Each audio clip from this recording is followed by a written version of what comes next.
You are now tuned into the DFPN, the Dat Feelin Podcast Network.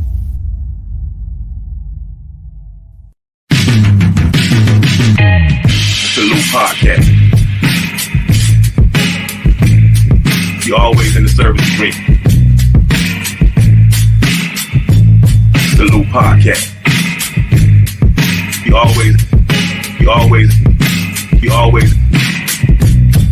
always in the service of drink. Salute.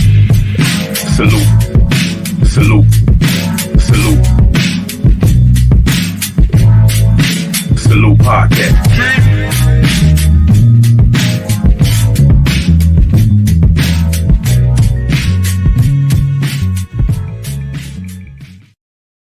Yo, what's up?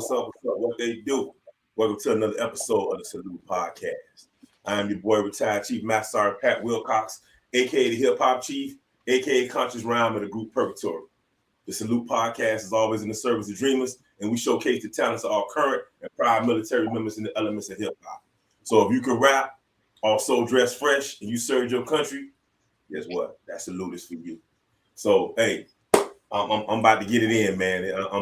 I'm excited about this young man. I'm gonna tell my story after I hit these sponsors, but I want to get this because this ain't for me. I just told him that before I got on here. Like, yo, this ain't for me. This is for y'all, for the young cats that's out there. And if you know other dudes that's in the military that rhyme, bring them on. That's what it's about. I want to showcase them. I want everybody to know they got talent. And dudes in the military can spit. Dudes in the military, they doing their thing. And just because they're in the military and they serving their country does not mean that they can't have this love for hip hop and they can't do shows and they can't do things like that and rock it. You know, hey, if y'all pay enough money, the military will let him go. Straight up. Y'all pay enough money, that man, they gonna let that man out his contract. Trust me. So yeah, I'm hitting these sponsors, then I'm gonna tell the story how I got to know how, this man came to be, and then we'll roll into the podcast and we'll talk about some things. Pay one of them hot joints he got, man, around the end. So let's get into these sponsors real quick. So here are the sponsors right here. The Plugs Earbuds. So hit up www.gettheplugs.com, enter in the code DFPN10 for a 10% discount. I got some. I like it. I appreciate them sponsoring us for sure. You know what I mean? Audio Swim.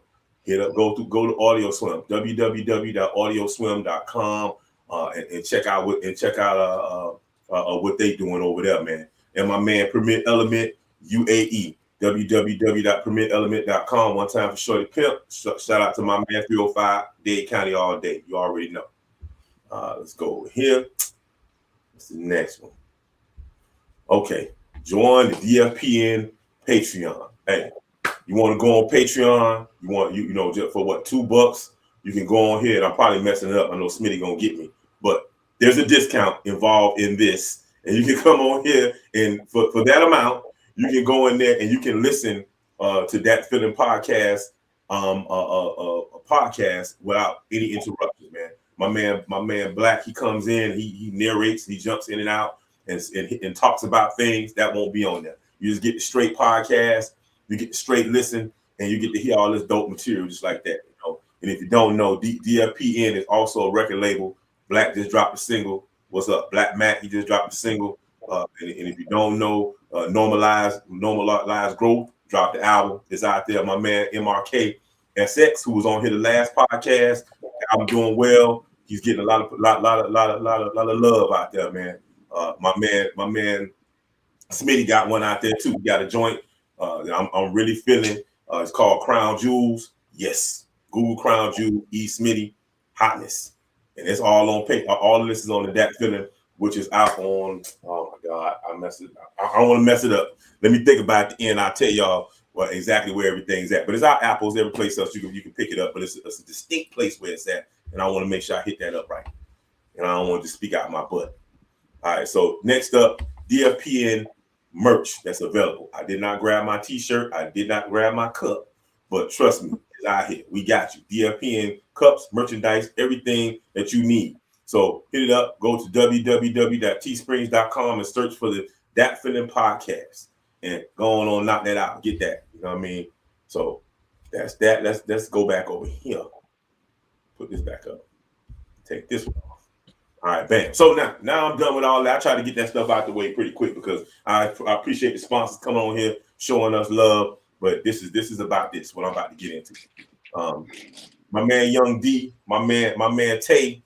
Tay is a retired master sergeant out of Andrews Air Force Base at the Fire Department. I met Tay a while back. I think when I think he might have came to the Pentagon when I was at the Pentagon, and he came in and I met him along with Robinson. He's now Chief Robinson, Daniel Robinson. I think I met him during that time too. I know what it was. Tay was on the honor guard. He was on the honor guard. And that's what it was. He came up there and did a retirement ceremony. And he was on the honor guard when he came up, and I got to meet him that way, man. And just a good dude. He got a business venture that I really want to get involved in. I'm purchasing a house. I'm doing all kinds of stuff right now. So, but I'm going to go there. Trust me.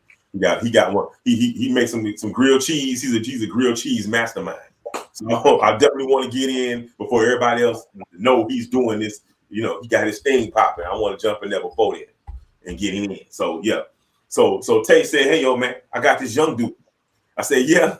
I said, "Everybody said they got a young dude that can rhyme, and they got a young dude that got this."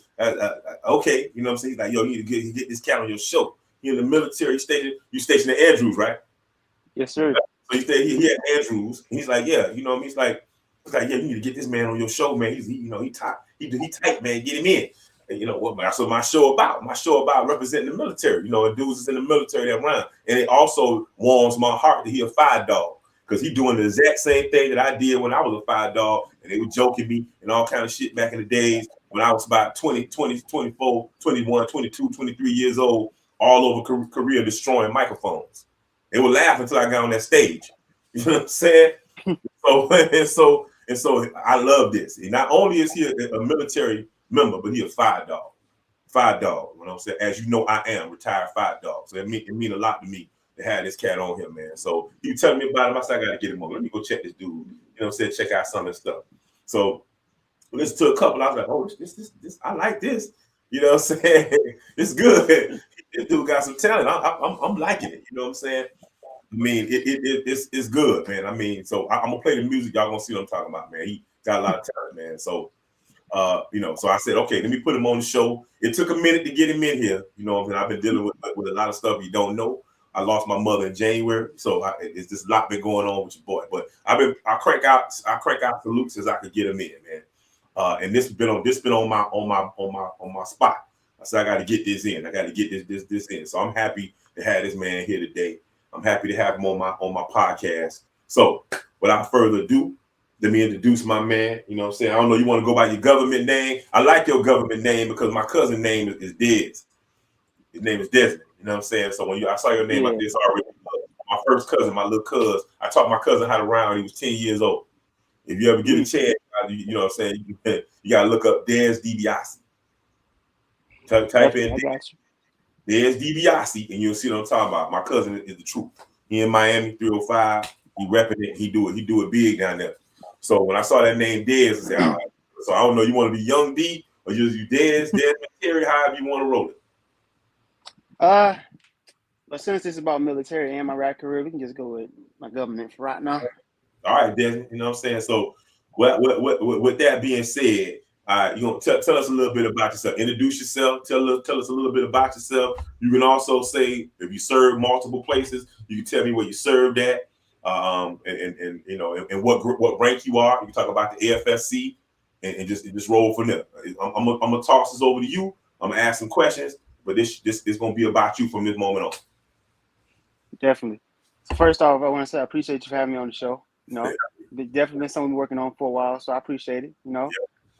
Second, condolences to your passing of your mother as well. Hey, prayers, man. I hope everything's going good with you. Yeah, man. It's day by day. Day by day. Love you, man. Love your mama, and what your mama tell you, listen to what she say. I'm dropping my album in September. I got a song on there called Heaven. My mama said. But I'm telling you right now, if your mama tell you something, write down them things your mama told you and hold on to those words and listen to her. Definitely. Yeah. I'm a mama's boy myself, so when you said that, it hit me right in the heart. I was like, God, I feel that. I feel every inch of that, man, right here. Yeah. But a little bit about me. Like you said, my name is Desmond Terry. Rap name Young D. I'm from North Carolina originally, so I'm like right there in the area, only 3 hours out. 22. I've been rapping since I was about 12 years old, but professionally, I've been doing it since I was 19. Second I came out of tech school and I hit the dorms, and I realized, rapping is something I can actually build on and put money towards. I was like, oh yeah, I'm definitely doing this. I started from a little Blue Yeti microphone and a Lenovo laptop, and now I got a little home studio in here with a little MacBook, and God bless me with a whole lot of stuff, man. I'm telling you. So just steady building on that foundation and everything, and always keeping humility at the center of it. So like I always build up, but like I try not to, like project my goals and my achievements on other people, because you never know what they're going through, stuff like that. So I always try to keep it humble. Yeah, I'm Aquarius. 22. Yes, sir. I was born in 2000. Okay. I enlisted in November. So November 6th, 2018. That's when I went to boot camp.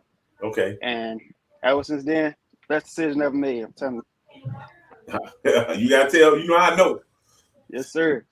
Main reason I joined for real, because being mama's boy, you come from a city where it really wasn't nothing to do but either, get put in jail or get put in the grave. So I was like, you know what? I ain't really come from a financially prosperous family. So like college, I didn't want to put myself in a bad position, because you can get the degree, but the degree ain't gonna pay for itself really, depending on what you're doing. And then you go be in debt after that. So I was like, I think I'm going to let Uncle Sam pay for that. Smart man. Yes, sir, definitely. So after I joined, the way they described firefighting to me, or fire protection per AFSC, it really wasn't even anything like I thought I was going to be doing. Like the way they described it, you would have thought you was doing something completely different. But then when I actually got into tech school, I was like, oh shit, okay, let's get it. Definitely. Sound Okay. like my story. Sound like the same story. Go ahead. Yes, sir. And I ain't even gonna lie to you, like tech school was rough, man. Like it really took a lot out of me, man. Like I honestly hated the Air Force and tech school, and I didn't even want to be in it. But when I got to my duty station, it was a little on and off the same thing. So it wasn't the job itself that I hated, but it was more so the people I worked around. They made it real hard. And I guess the military way, you got introduced to a lot of culture barriers, whole lot of communication issues, you name it. But then once you get in long enough and you can differentiate like left from right, like you can actually navigate your way through. I love it now. Like I'm trying to tell you, if I go back in time and tell myself anything, it'll just be to keep going. Yeah. They put you through all the hard stuff at first, but it gets easier. It really do. Yep. Yeah. You know what I'm saying? Sir. Shout out to my man Tim Williams. That's y'all prevention chief. Good dude. Yes, out there. sir. You know what I'm saying? You get a minute, holler at Tim, tell Tim you saw me. You know what I mean? Definitely. What it is, man. So, hey, your story sound like my story, though. I'm gonna just throw it in there.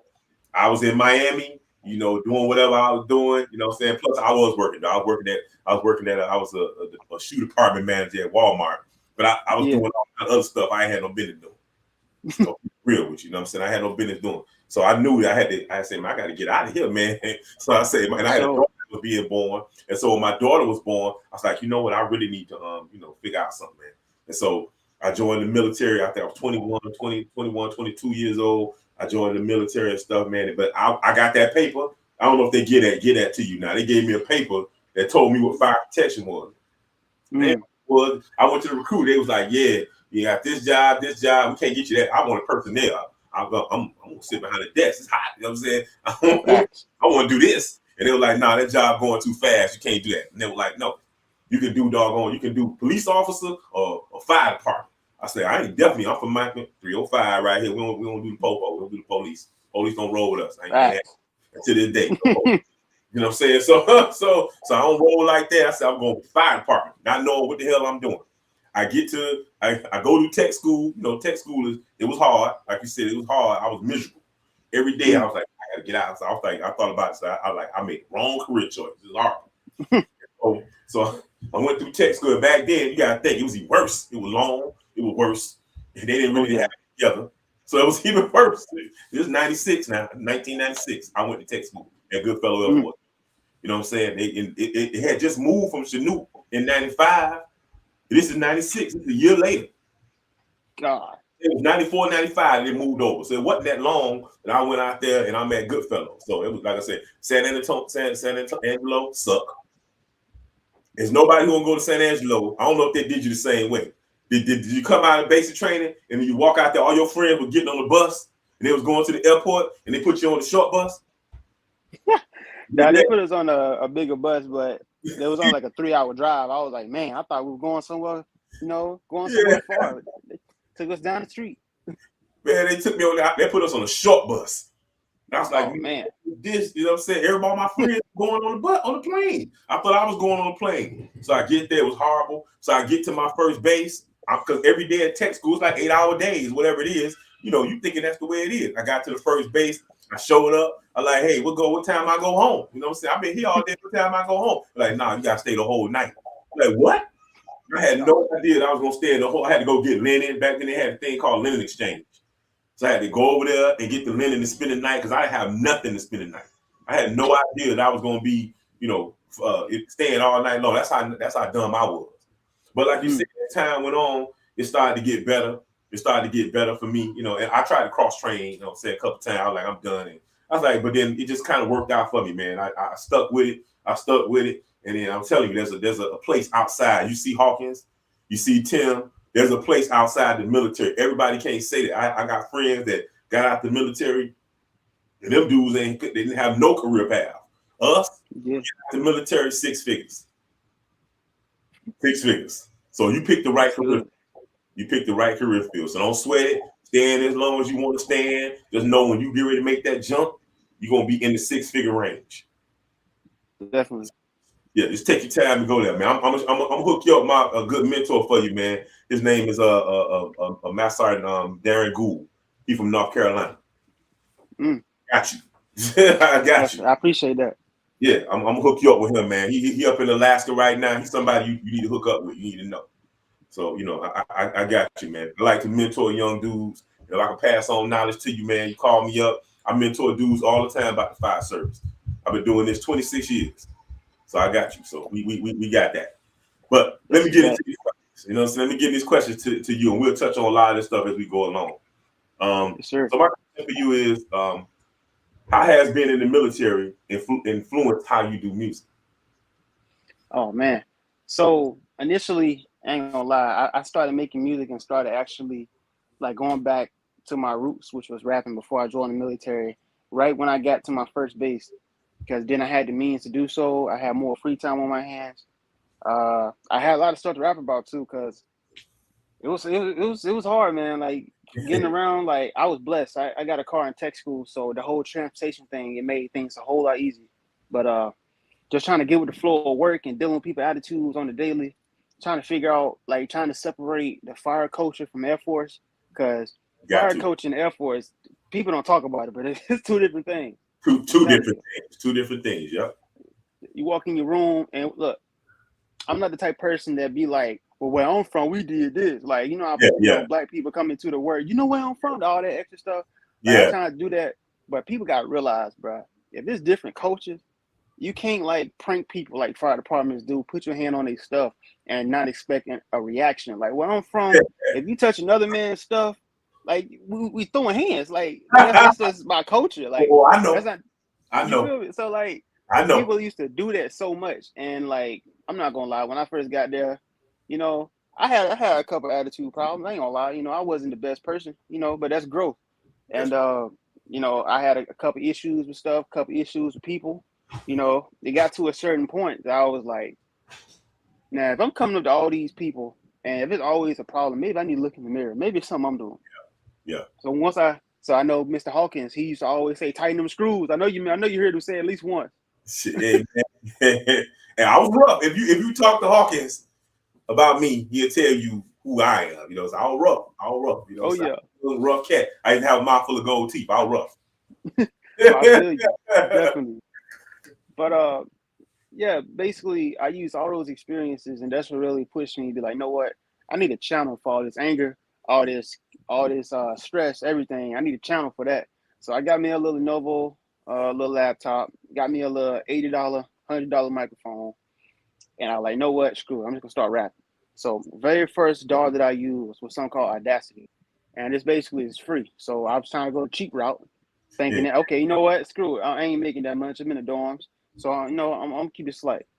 So I went and got this little equipment. I ain't gonna lie, the first song I made was called like "It's a New Wave," and I don't know what made me show it to the people I work with at the fire department, but boy, they tore my ass up. That song was not it. We'll get to that because hey, I got the same stories. You know what I'm saying?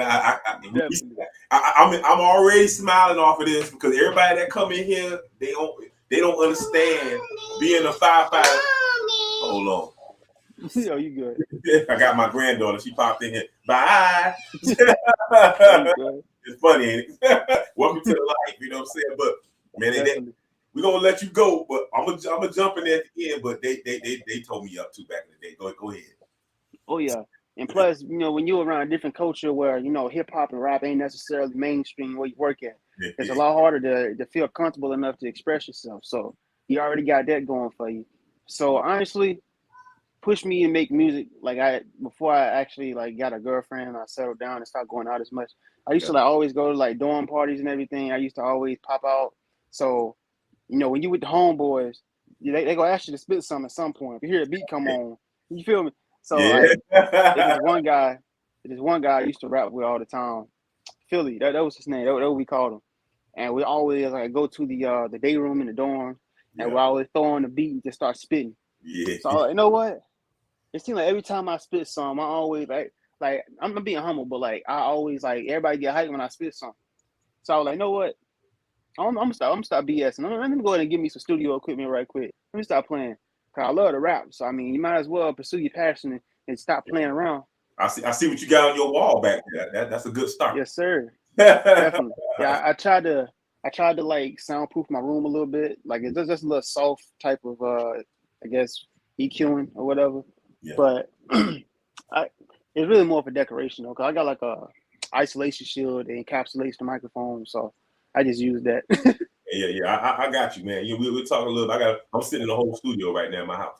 Right now. Oh, that's a bet. I got definitely. You. I tell you what you need to do. I got you. You know what I'm saying? I make sure you straight. I make beats. I do all that. I'm all that's a bet. Do everything for myself. That's a bet. Yep. Go ahead. I'm gonna come in, but I want you. You know what I'm saying? You're making me laugh because I just love it, man. Go ahead. Go ahead. Yes, sir. But yeah, definitely. The main things that really made me start going towards music was definitely those experiences in the workplace and needing some way to vent, not without necessarily talking to other people. Because honestly, music always been my safe place. Even in tech school, I would write lyrics. It's funny because the first video I did was lyrics I wrote in tech school. We never knew I'd do anything with them. A song called Moonlight. That was that's my very first music video I did. First song I did, believe it or not, was R&B. It wasn't even trap or hip hop. Uh-huh. I actually got little vocals on me too. I can sing when I want to. I got some hooks up on that. I got hooks up on that too, man. I got we had to talk, man. I got it. You know what I'm saying? I'm gonna jump in. Man, you making me smile so hard, man. I think I ain't never been on a podcast that I'm smiling like this so hard. It's like, yes, man, I was sitting there thinking, I said, Mama, I should call my partner. You know what I'm saying? We came up together, man, in the music and in the military. And he was a different AFSC. But everything you saying to me, I was like, man, it's about to make me cry around here, man. Because it's just you don't even understand. So you know what I mean? Go, I won't interrupt you, man. I want you to, you answered it. Is that your answer for the question? Yes, sir. Definitely. That's my answer. So I'm gonna tell you, I understand. That was my thing in the fire service too, man.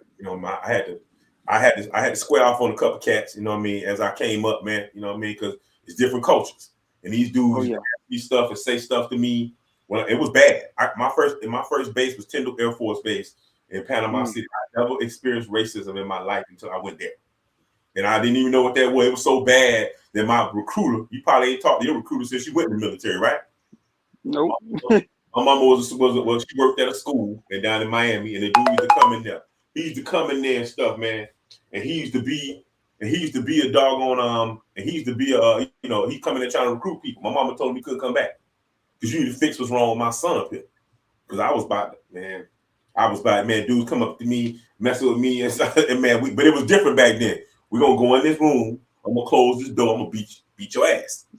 And so we could do that. Now they're gonna tell on you. But that back then it wasn't no telling. He put me in the room, you gonna talk that, close the door. And then I went to beating your ass just like that. You know what I mean? It was just that simple. But it was a different culture, man. And it's some of the same culture, cultures, man, but they don't know not to touch you, not to do certain things. You know what I mean? It just don't, they're not understanding of that. And so and I tell people, man, so that's what the military is. The military, everybody come together, go to tech school. First time you got to get naked in front of each other, have people looking, who ain't never seen you naked or you ain't never seen them naked. They just throw you in the room. And it's by design for you to be able to learn to get along. I got it. But but it's a culture shock for everybody. And so we all have to learn to get together. Now you take that being a fireman. Now you got to stay with somebody 24 hours. Whoever they are is going to come out at some point during that time. You know what I'm saying? So it just, man, you just be like, man. So I had to learn as it went along what to do and what not to do, and how to carry myself, and how to understand it was cultural differences. There was issues, you know what I'm saying? So I had to learn, man. But they joked me, you know what I'm saying? When I was talking about I want to do all rapping, they were like, rapping, you rapping, you know what I'm saying? Of course, you're the fire service, everything a joke. They be joking. Mm-hmm. What? This how you make them stop joking. Be good. I was good. They try to joke. They hear my music. Oh, shut up. They don't say nothing. Next thing you know, they want to be a fan.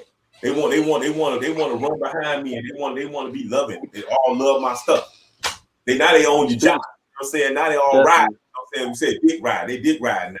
You know what I'm saying? But back then, they would joke. You know what I'm saying? They thought it was funny. I said, not funny. You know what I'm saying? I fought. I had a fight. I was almost finna fight my doggone my supervisor one time because he was joking me. I took it serious. I said, stop calling me. Oh, man. But whatever you want to joke, you say whatever you want to say. They would try, some of my lyrics, which was serious lyrics. They tried to make fun of it and whatever it was. And I let them know, nah, man. I caught squaring up. He's a tech sergeant. He's a master sergeant, and I'm a tech sergeant. I'm out of the car. It's about to go down. And now we really good friends. We really cool now. But he knew that I was really. I'm ready to die for this. I believe in what I do. I love music, and it was an outlet. Same thing that you saying. It was an outlet to clear my mind from dealing with that stuff I was dealing with every day in the culture shock. And then you find we rhyming in the dorms. We find the day room. We in the day room. Everybody in there spitting rhyme. You know what I'm saying? Go everywhere I went, I was rhyming. We was battling. You see, saying ciphers in the doggone dorms. You know what I'm saying? One time for the squad at Tyndall Air Force Base. The squad still there. The squad still left. Squad dorms. You know what I mean? We used to do it, man. And so I understand what you're saying. It's near and dear to me because I went through the exact same thing. The exact same thing coming from Miami. Y'all full of gold teeth. Back then, dudes would cancel out BET on the TV. We had to physically type it in. You know what I'm saying? Just foolishness. Oh, wow. Man, it just didn't make no sense. So music was my outlet. And I never stopped doing music. They joke me to this day until they hear my stuff and they be like, oh, you joking? It's serious. When I say I'm the hip hop chief, it's a reason why I'm the hip hop chief. I keep it real. And I'm an example that you can do whatever you want to do, be yourself, and you can move up the ladder. Keep it professional, keep it real, be who the hell you are, and you're going to move up the ladder, and you're going to see what it is. You know what I mean? And so, yeah, man, with everything you're saying, it's like, man, it's just like, I'm trying to keep my composure, not drop no tears, man, but it's this the reason, when talking to you, is the exact reason, like I said earlier, why I did this podcast. Because people don't know what you go through in the military, saying you want to, they think it's so funny. But why? It's a damn job.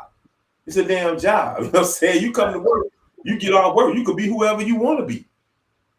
So, you know what I'm saying? You like music, it's all right to like music. You're supposed to like it. So here's my next question for you, man. The next question is, have you thought about leaving the military and pursuing your music career since you've been in?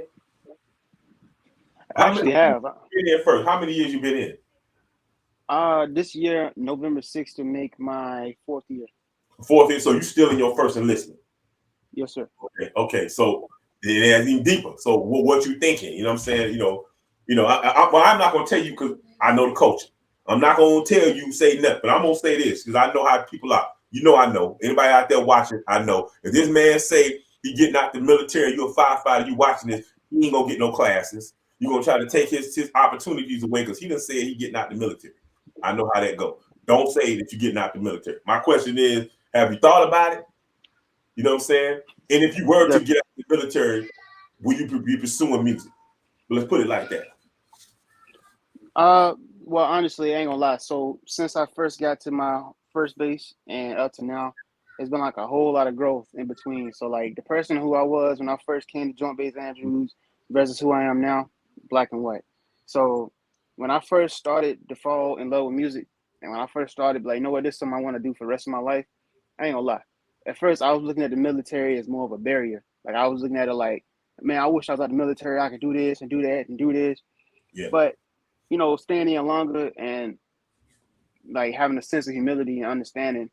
Honestly, if it wasn't for the military, a lot of the stuff that you got from music you wouldn't have, or you have a harder time getting it. So I was kind of like, I Yeah. was like, you know what? Don't get me wrong, the military bring a lot of stress in my life, but the military also give me a platform to be able to pursue music. So it's kind of like you got to give and take. So on one hand, if I get a six-figure record deal, yeah, hey, that's just God working right there. That's But God, for you sure. feel But if I gotta pursue music to a point to where the only way I would stay in is if like music can sustain itself. I don't have to use my military funds to supply it. But if I was to get out, it would only be because I actually signed a major record deal, and now I'm making so much. The military thinking, well, we're not his best interest no more, so we got to kick him out, type thing. Yeah. So I'm definitely going to use the military for everything it's worth. I'm gonna get these certs. I'm gonna go pursue my education because I'm big on plan Bs. Like my plan B got a plan B. Like Yeah. don't get me wrong. I don't care. I always told myself I don't care how much you love music. That don't always mean you're gonna get your foot in the door. So I always have a backup plan Have because you backup. don't want to be definitely because you don't want to be 50, 60 years old working at McDonald's. You see what I'm Oh, saying? yeah. Yes, sir.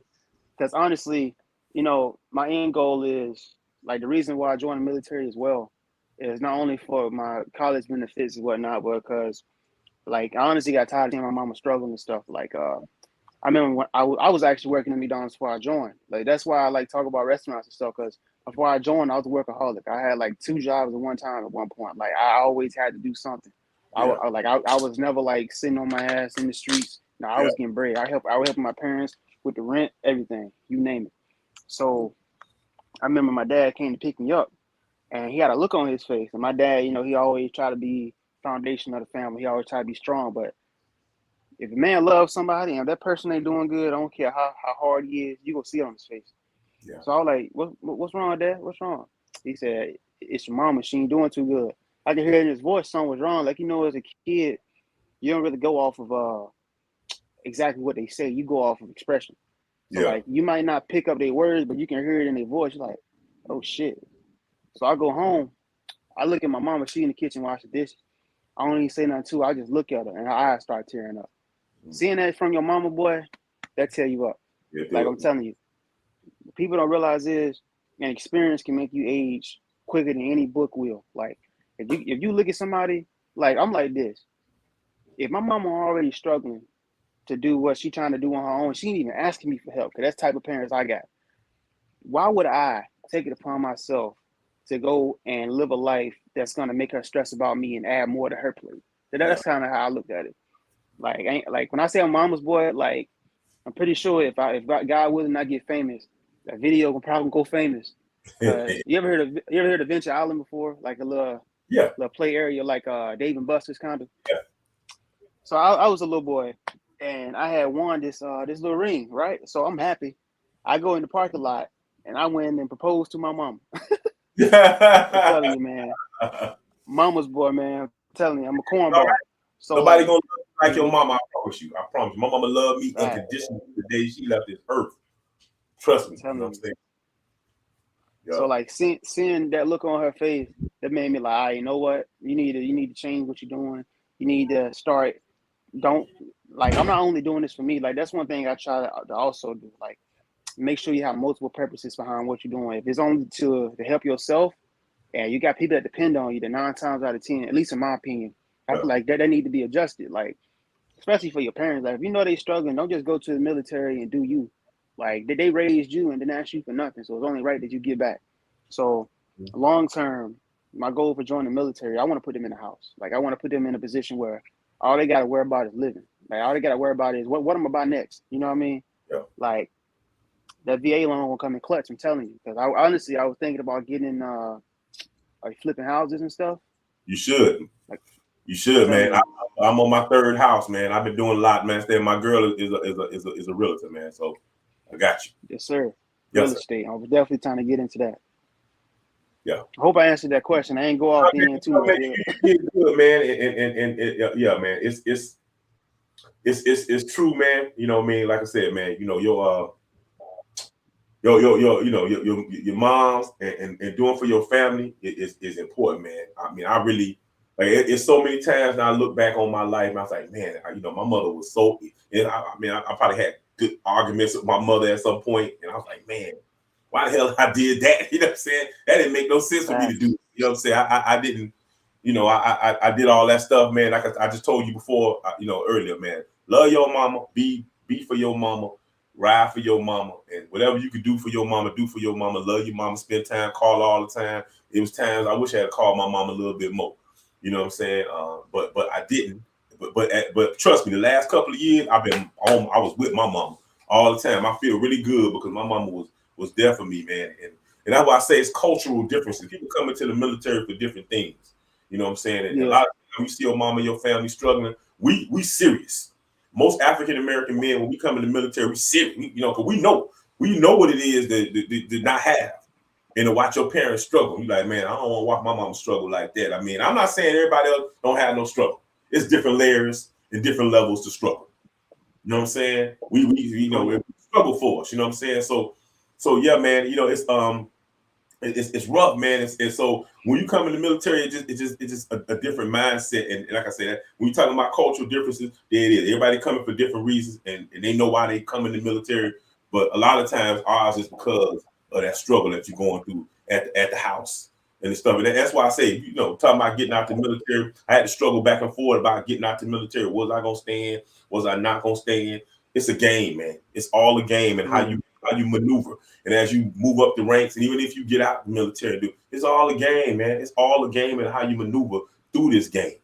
You know what I'm saying? It's sad to say it's like that, but it is. Once you figure it out, you figure it out. You through mentors, people like myself, like Tay, like, you know what I'm saying, like Hawkins, like Tim, like other people that you will meet coming along, you know what I'm saying? You're going to see that how to maneuver through it. And then, like I say, still be yourself. I was in the dorm. I couldn't afford no equipment at the time. We didn't make a whole lot of money. It wasn't until a couple of years when I made staff sergeant is when I started buying equipment. You know what I'm saying? I started buying and started getting it. And so, and now, I'm able to sustain myself, you know what I mean? And it, when I was younger, I signed some contracts a couple times as a young man. I thought, man, I'm going to do it. But it got to be the love. And I think if you're genuine and you love whatever you're doing, whatever time it's going to be, it's going to be. It should be the love of what you're doing first. You know what I mean? Mm-hmm. I'm not no young, you know what I'm saying? But I still love music and I'm good at what I do.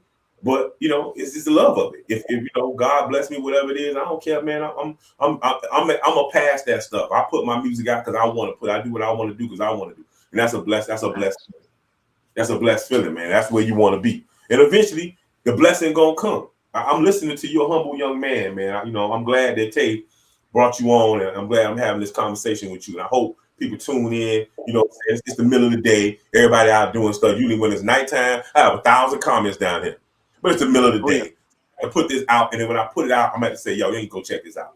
And I get more people that's driving into it.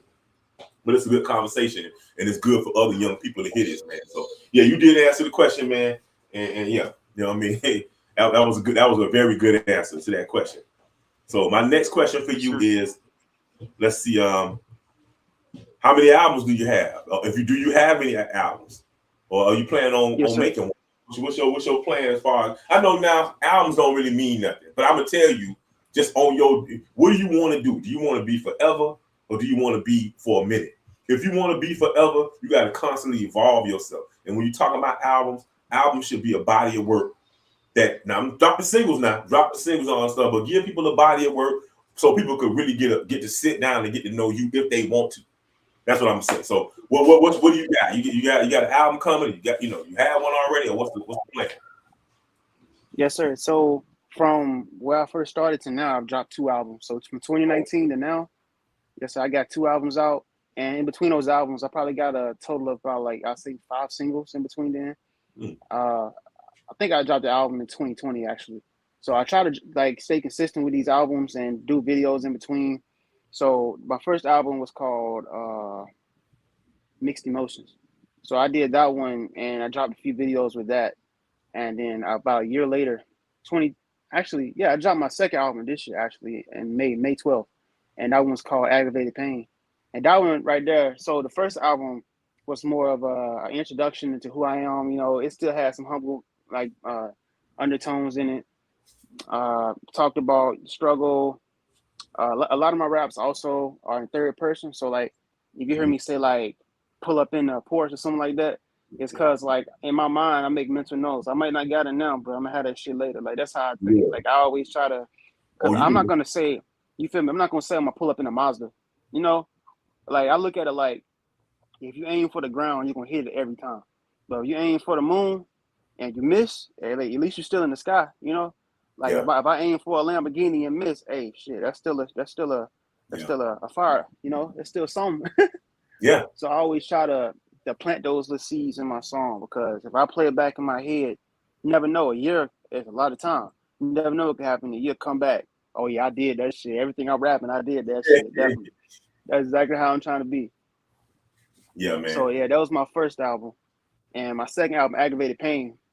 I mean that one was pretty much, I wouldn't say a full on rage album, but that one was definitely more in the realm of, I'd say, trap and a little bit of trap soul, but more trap and like more like aggressive hip hop, like definitely more like trap songs. Let's see, I had a couple Pain songs in there as well, but honestly more so like fast rapping, couple wordplay songs, metaphors. I try. So my main like influences for rap, Montana 300. He a Chicago rapper. He from Peoria. Okay. And that boy say some punchlines that you wouldn't even catch until like your third or fourth time listen to the song. Like that man really like. Man, I'm gonna listen to this cat, man. I'm gonna check him out. What's his name? Definitely, Montana of 300. That man is nice. Check him out. Listen to his album called "Curse with a Blessing." Whew. Or I'm Fire in the Church. I'm a big King Von fan, though. You know what I'm saying? People be looking like they don't believe it, man. That dude, King Von, was the truth. I hated that happened to him, man. You know, he was like on his way. You know, if I had to listen to Dirt, between Dirt and Von, I'm listening to the Von first. That's facts. Von really is tough. My feelings, you know what I'm saying? Oh yeah. So yeah, so you got two. Is it on the link you sent me? Is those albums on that link you sent me? I sent you a Linktree thing, right? So all my links will be there. Yeah. Your albums on there? Sir. Yes, sir. So if you got if you got like Apple Music or even Spotify, once that link pop up and you click artists, then it should show all my like everything. Yeah, man, I'm good on Spotify, man. I wish I was doing more, but I got about 4,000 listeners a month. So that's just you know, that ain't bad. I'm an underground hip hop artist, man. So what you want? That ain't bad. 4,000 ain't bad at all. Nobody like the lyrical dudes no more, man. But I don't care. You know what I'm saying? I think you got lyrics. Personally, I'm listening to your stuff like this dude got lyrics. I mean, I'm okay with that. It's dope. You know what I'm saying? But yeah, I didn't know you had. So yeah, I'm gonna go back. I'm gonna listen to all the albums, man. I'm gonna listen to every single one of them, man, and go back and check them out. I didn't know that. I didn't know you were rolling with that. So you answered that question pretty well, man. I mean, yeah, because like I said, albums are just to express who you are. And I know now young guys don't want to get no album. They want to just drop single after single after single. And I'm like, I understand. I just dropped 3 singles. I got you. I understand where that single come from and what that's about. But you got, to me, that body of work that you dropping, it says who you are. It talks about you. And it gives your fans a little bit more into who you are. You know what I mean? You know what I mean? We're gonna you talk about the well-rounded airman. I like talking about well-rounded airmen, right? That's how the well-rounded airmen become chiefs in the military. You know what I'm saying? Your album show how well-rounded you are because I'm learning about you. See, definitely. It all tie in, man. And the stuff you learn in the military tie into this music. You don't see as you go along. Make you disciplined. Because cats like when you come to a show on time. They like when you go to the studio, you say you're going to be there on time. And ain't no military dudes going to be there. The regular artists you see out here, they can't go nowhere on time. They be smoking, drinking. They can't do nothing. They mind all gone. You know what I'm saying? But they know military dudes. They know when we show up, they admire that kind of stuff. They like work ethic. So, yeah. So my next question, like I said, great answer, man. My next question for you is, What was one of your most memorable hip hop moments while you've been in the military? One of my most memorable hip hop moments. It could Does it be have me. to be on duty or off duty? It could be on duty, off duty. It could be when you met somebody. It could be, you working with somebody. Like for me, one of my greatest moments was I met, old school dude, Rakim. I met Rakim while I was at Charleston. I was stationed at Charleston. He had a concert, and I was able to meet Rakim. I said, man, my whole world was different. It might be something different for you. You know what I mean? So I'm just saying, what was a memorable moment, a performance, or whatever it is that you can think of? I would have to say probably my very first show. So I started doing shows in DC. I want to say right after I dropped my first album. Okay. Yeah, definitely. It was right after I dropped that first Mixed Emotions album because those were the songs I did. And I did a couple songs that I didn't drop yet. And I ain't gonna lie, I was nervous. I wasn't moving around a lot because it was my first performance. So like my choreography was a little limited. So it was a whole new experience. It was like, damn, so it ain't just rapping no more. Now you got to get the crowd hype. So yeah, like it just put me into a whole other world of music, and I was kind of like, man, this shit ain't as easy as it look. It ain't. Go out there. It sure ain't. If not, you just standing there. They standing there looking at you. You could be the dopest MC rapper you want to be. If you're sitting there, they're looking at you like, okay, you gotta sell yourself. Yeah. So yes, that was what happened. So you did you get better? Did you get definitely, better? Yes, sir. So, the first show, like I always try to do like a lot more shows. I use this company called Afton, and like you can book shows like right. I did it. Yes, sir. Directly from your phone, and I started in DC, but by the grace of God, I did a show in North Carolina, and I'm planning on doing a show in New York soon. So I got a whole lot of stuff coming up. Yeah, man, that halftime was good, man. You know what I'm saying? I know how that roll. You know what I'm saying? But eventually, we're gonna get you out of it. You know what I'm saying? I know what you're talking about. I did it for a while. I said this shit sucks. You know what I'm saying? But it's a way to get you out there, and I used that to do a whole lot of shows. And I went in and did them all over. I was in Atlanta at the time. I would just do shows in Atlanta, and that's what I did at the beginning, man. You know what I mean? I got these that filler dudes who I've been rolling with. It's a whole bunch of them, man. And we got some tight dudes, man. So I'm trying to get them to want to. The thing is, probably we're gonna probably get a venue someplace in Atlanta, start there, and then start maybe doing some type of like a open mic or something. And while we have this open mic, have people come in and perform. You know what I'm saying? And then just be that way, feel that, and then maybe take that city to city. I talked to them about it, and they open to it. So we're gonna look in it. I mean, like I said, strength in numbers. And you can do your own damn thing. You know what I'm saying? You got these cash out, but you can do your own damn thing. There's plenty of good talent out there. And I would love to showcase military dudes. I met a couple of them. Met from Texas. I have private military cats in the military. I meet them, man. So, yeah, man, but that's a good way to do it, man, to get started. That's pretty good, man. It took me a little while to get on but it's unfair to other people when it comes to me. I've been rapping since I was 13. So I was all over Miami rapping. Every place I could find rap, I was there rapping. You know what I'm saying? So I had already kind of honed. People was looking at me. You know what I'm saying? I was honing my skill because when I come out the door, I'm coming to bust you. You know what I'm saying? So I come out ready. You know what I mean? So it was a different time that you had to memorize all your rhymes. You had to make sure, because the worst thing you could do is get up there and not know your rhymes. Or you go up there and mix. You better know what the hell you're doing. And people think it's easy. I tell you what. You go up there with a microphone and stand in front of 10 people. Stand up there in front of 10 people with a microphone and see how fast you might forget your lyrics or see what happened to you while you stand, because ain't nothing like standing there and people looking at you. One thing behind you in a microphone, you know what I'm saying, and in your studio making your music, but it's a whole other thing to stand there with a microphone in front of people and try to get them to be into what you're into. So this man should be commendable that he been honing his craft. So, that was tight, man. I like that. Let's see. What obstacles have you faced as an artist in the military? I know we talked about a few things, but I'm sure you've faced some other ones. So, what kind of obstacles have you faced in the military? So, I'm gonna give you some of mine. Trying to get off work as a fireman. You probably gonna say that. Shift work. Back then it was 1 day on, 1 day off. So I used to get in trouble all the time because I used to be trying to stay out to the club, do my thing, and I'd be late to work. So That was one of my biggest. I had a whole bunch, but my biggest one was all my friends had 8-hour jobs, and I had to work 20.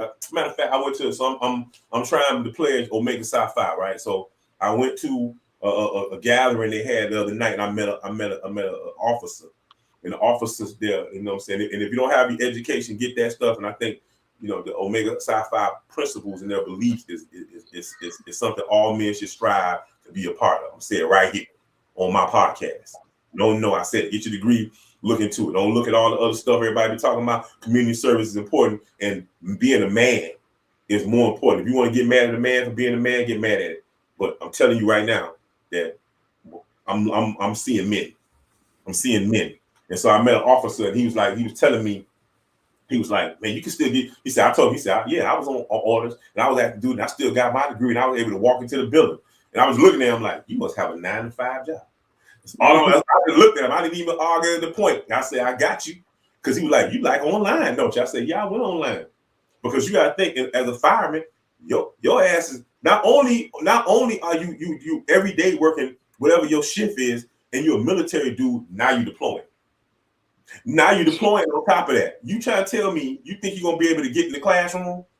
It's impossible for that to happen. You ain't got enough time in the day. But that comes from somebody, you just got to just let them smile and let them talk. Because that comes from somebody who work 8 hours a day, and that's what they do. And they able to go at night, even though they deployed. But no, you ain't working shift work, and you're not deploying on top of that. It's a whole nother beast. You know what I'm talking about, bro. But go ahead. So you probably got some other obstacles, man. What obstacles have you faced in the military, music-wise? Oh, yeah. Well, aside from, we work 2 days on, 2 days off with a K-Day, so the shift is a little bit more forgiving, so like it really boosted the morale. So like having 2 days off to just focus on music, actually it helped my productivity a lot. But the biggest obstacles for real I faced was the like trying to find somebody else for common ground. Because honestly, Joint Base Andrews, they ain't really got a lot of like musicians there as far as like rapping. If you do, they got people that do like rock and stuff like that. So I try to find somebody with common ground, somebody you can bring in the studio with you.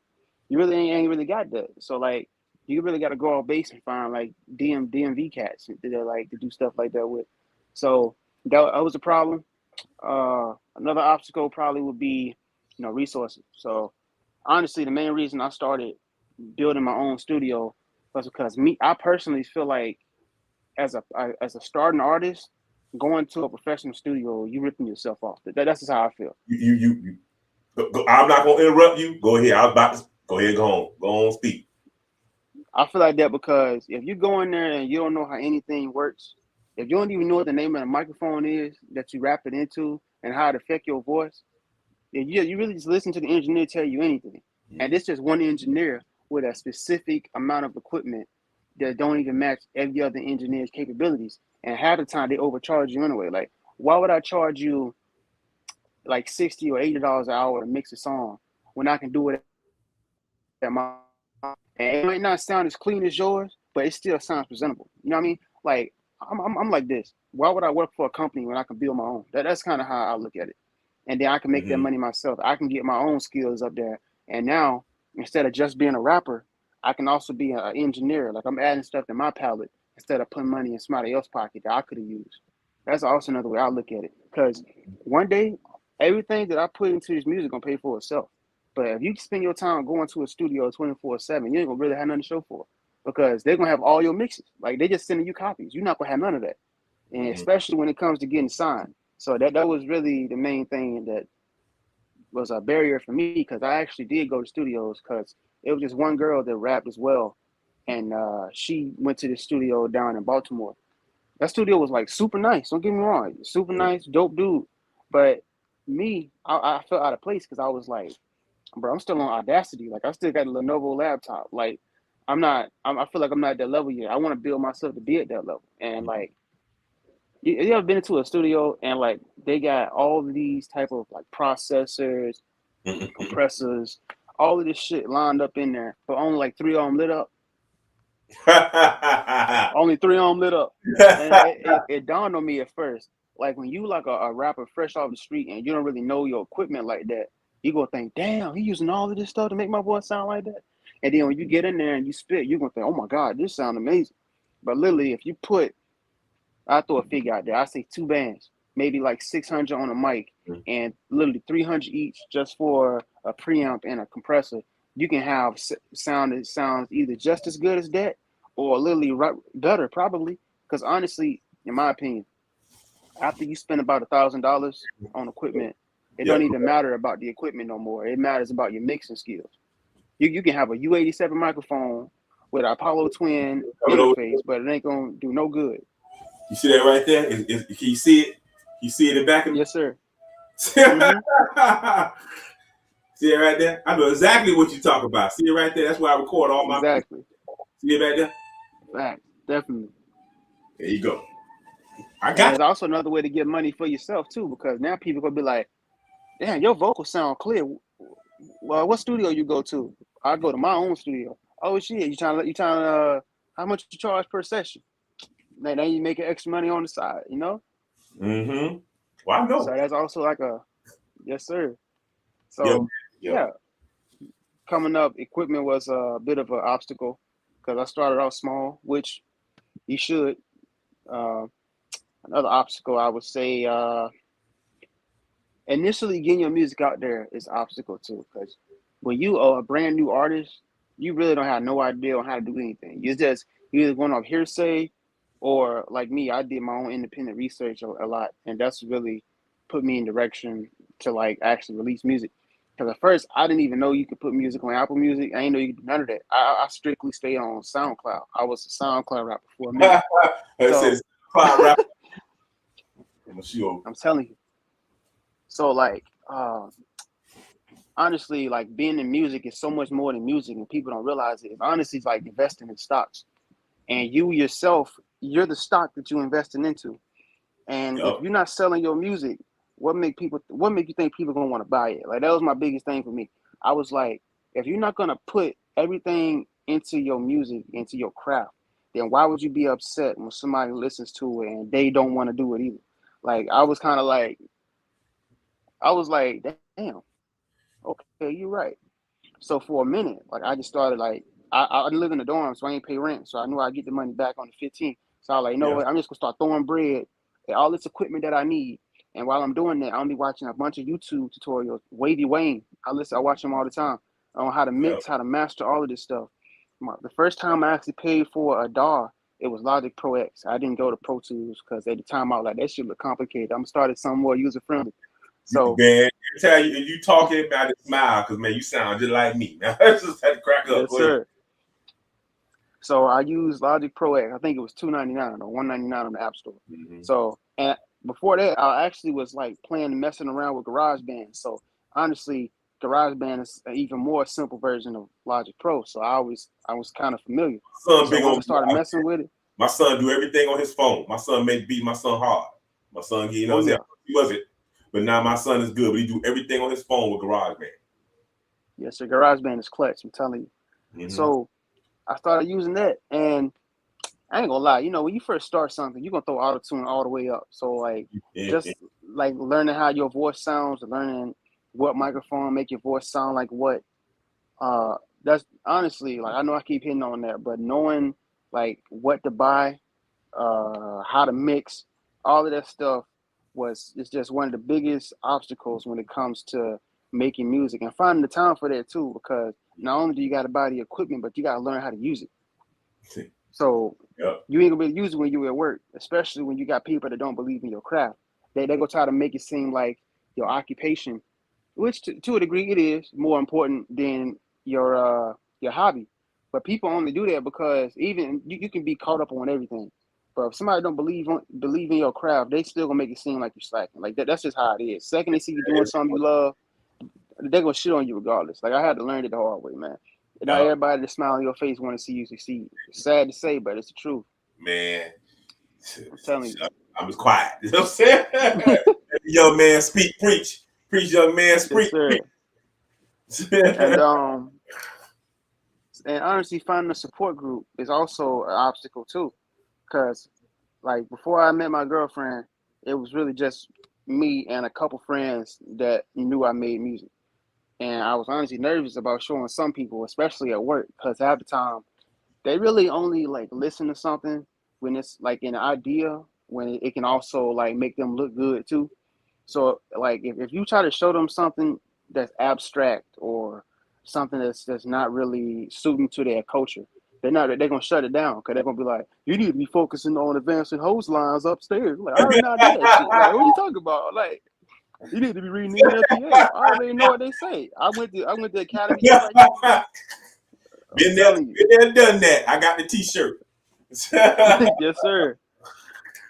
And to this day, I tell you, my girlfriend, one of the biggest supporters I got. Like she always like, I'm telling you, like one thing I like about it, she don't always like whenever I send her a song, she don't always hit me with the same line. Oh, that shit hard, babe. No, she actually be like, nah, babe, you need to go back and redo that, or you need to like that transparency mean a lot for real. That's her sitting there. She actually sit in the cut.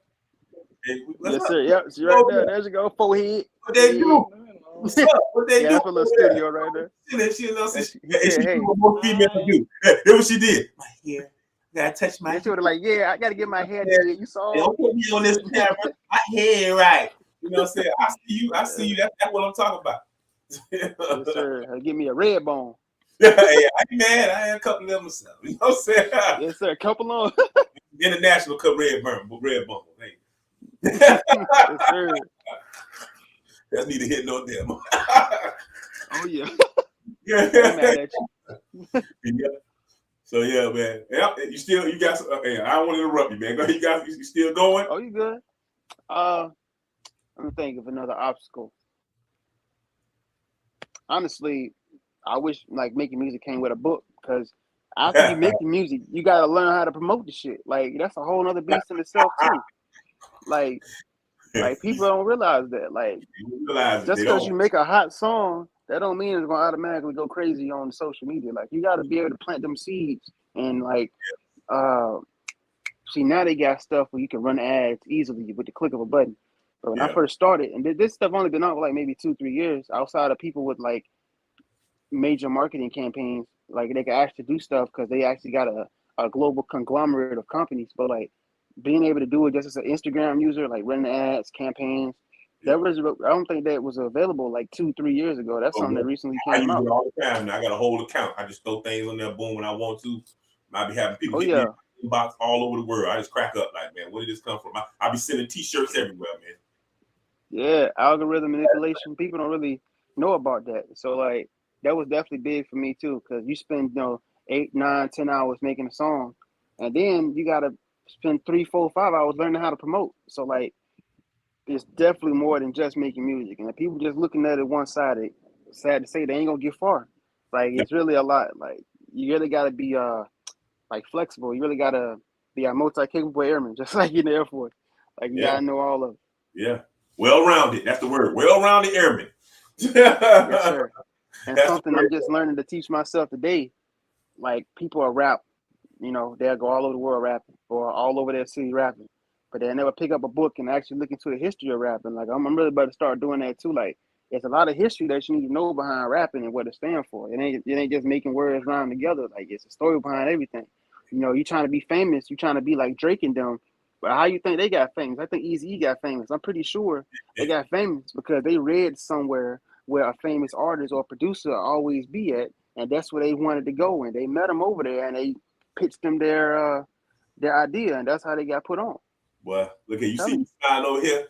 I ain't stopped smiling, right? You know what I'm saying? I'm gonna have to have you come on again. I see why Tay say what he's saying. I've been telling young cat, listen. I'm like, yes, sir. Where you think this come from? You think it just begun? You think when you just start rapping today? You know what I'm saying? That just happened. Rapping been around since 1973. It's been around for a minute. You know what I'm saying? So yeah, it's a big book called The Book of Hip Hop. Yes, sir. You need to go get that book. And they can show you all the history of hip hop and all the way it came from. Because you got to know from whence you came to know where the hell you go. Exactly. You need to know your roots. I'm telling you right now. You gotta know from whence you came. I'm a student of hip hop. That's why I can appreciate young guys rapping, older guys rapping. Sometimes I listen to stuff. And I ain't a Kodak. I'm from Florida. I'm not a big Kodak Black fan. I listen to some of it. I just can't catch that stuff because I just think it'd be going off on something else. And I'm like, what the hell are you talking about? I don't know what it is. I gotta really understand what you're saying. But you know what I mean? I don't have none. Some people be like really crapping on young dudes. You ain't gonna get me crapping on young, because I was the young dude at one point, and they were laughing at me like, "You stupid." My mom was like, "You crazy? What's this music?" I had to get a bootleg WA tape back in the day. I had to bribe my grandfather to get it for me. He didn't know what he was getting. He was in the gas station. I said, "Granddaddy, I want that right there." He bought it for me. He didn't look at it and say parental discretion advised. You know what it was.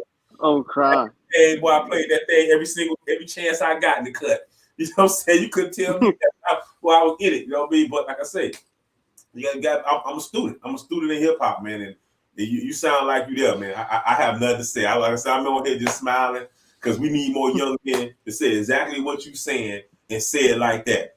Hey, got a young cat. You know what I'm saying? Me and this guy, he's in here checking you out, man. Me and this dude, he's in my he's one of the I guess you say prospects to join the fraternity of Omega Psi Phi. And he's in here. He's like good information. You see what I'm saying? Yes, you don't know how what you saying. You out here. You finna be on Apple Podcasts. You finna be on Spotify Podcasts. You finna be everything I hear. People listen to you. You be amazed who pop in and listen to my podcast. I'm telling you. So, you know what I mean? Say what you say. And as you see me, you know what I'm saying? I'm an example of somebody who just been me. Like I told you, for me. So I don't give a damn, you know what I'm saying? I'm myself. All the way up to the chief. You know who I am. I don't never deviate. And so when you realize yourself, people respect you. And everything you're saying on here is what more young men who in the music business should be saying, but they don't care. And that's why they in the end run, they not be successful. You know how impressed an A&R who might be my age, you go in and you talk to this dude, you start telling them about Melly Mel, sign right here on the sign it right here. You'll be amazed at what something that somebody else might not know will change your life. Yes, sir. So yeah, man, there was some great obstacles, man. Like I said, and all the ones you said, I had the same ones, man. I had the same one. People, you know, just haters on me and all kind of stuff, and just, you know what I mean, you just be looking at them like, man, why are you trying to take my shine? Go pull a hose line. You should be advanced the whole line. Hose line. This is taken away from your career, from you doing your CDCs or doing your duties, whatever. Whenever I would leave outside that gate, I still do it to this day. People didn't even know I was in the military. I leave outside that gate, I left that firefighter stuff right there on that base. Right. I leave that, you know what I'm saying, firefighter stuff around that doggone base. You have to be able to have some kind of outlet there. You know what I'm saying? And as I just told you, I just did the interview for Andrews Air Force Base as the fire chief. I just did that. And some of that stuff is what they ask it. Like, how do you, what is to keep a healthy department? How do you keep a healthy department? How do you keep your guys feeling good and feeling, you know what I'm saying? They need to have outlets outside the department. And you got to make a department a place where people want to come work at. Meaning, giving them the opportunity to have those outlets outside the department. And make them feel good about the place they work at. You don't make them feel like this is it. This is, you know what I'm saying? No. You know what I'm saying? The Air Force it is a job. It is a job. You do your job. I understand people say it is a culture, it is all those things, but it's still, when it's all said and done, it's a job. And when you leave off your job, you go home. There's not one person out here who said, well, I'm leaving off my work and I'm not going home. Everybody going home. When they walk in their house, they doing their own damn thing. Yes, so sir. You just keep doing what you're doing. Like I said, anytime you want to call me and talk, I've been there. Everything you going through, I've been there. I've been joked, I've been laughed at, I've been everything you want to think about when it comes to hip hop. And here I am, you know what I'm saying? Still doing hip hop, still rocking the mic, still better than some. Better than most. I appreciate that. You know what I mean? Yes, sir. That was great, man. I like that, man. You know, so let me get to let me see the next question. Let me see. What do you like about the military? And what do you least like about the military? Well, as far as my job itself, on a specific level, one of the things I dislike the most is the cohesion. So the lack of cohesion. So you would think because you're in the fire department, it's family. But honestly, at least from my point of view, it seemed like the shit ran more like a corporation than a family household. So like, you got two different shifts, and there's always gonna be shift wars. There's always gonna be one shift ain't doing what the other one is. But you got A shift and a B shift, and you see more of a family oriented atmosphere on the opposite shift. But you really don't see it on this shift. Like I couldn't tell you the last time we sat in a circle and talked about our interests and what people like and what we aim to get out of the military. Like we don't have those talks. Hell, even finance had talks like that. Like you see office jobs that when they take pictures, they seem like they more like close knit than we are, and we live together. So it's kind of like, damn, they got to change.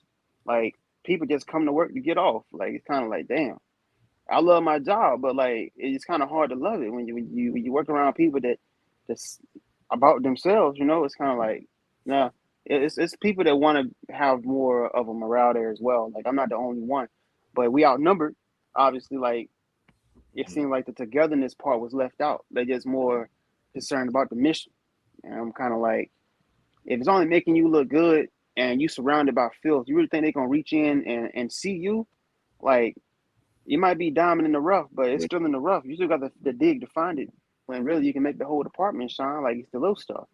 Like we knocking out the mission, but you can't forget about the mental stresses of actually working at the fire department and the environment you create when you don't you know when you don't what's the word, when you don't offer like morale boosters, stuff like that.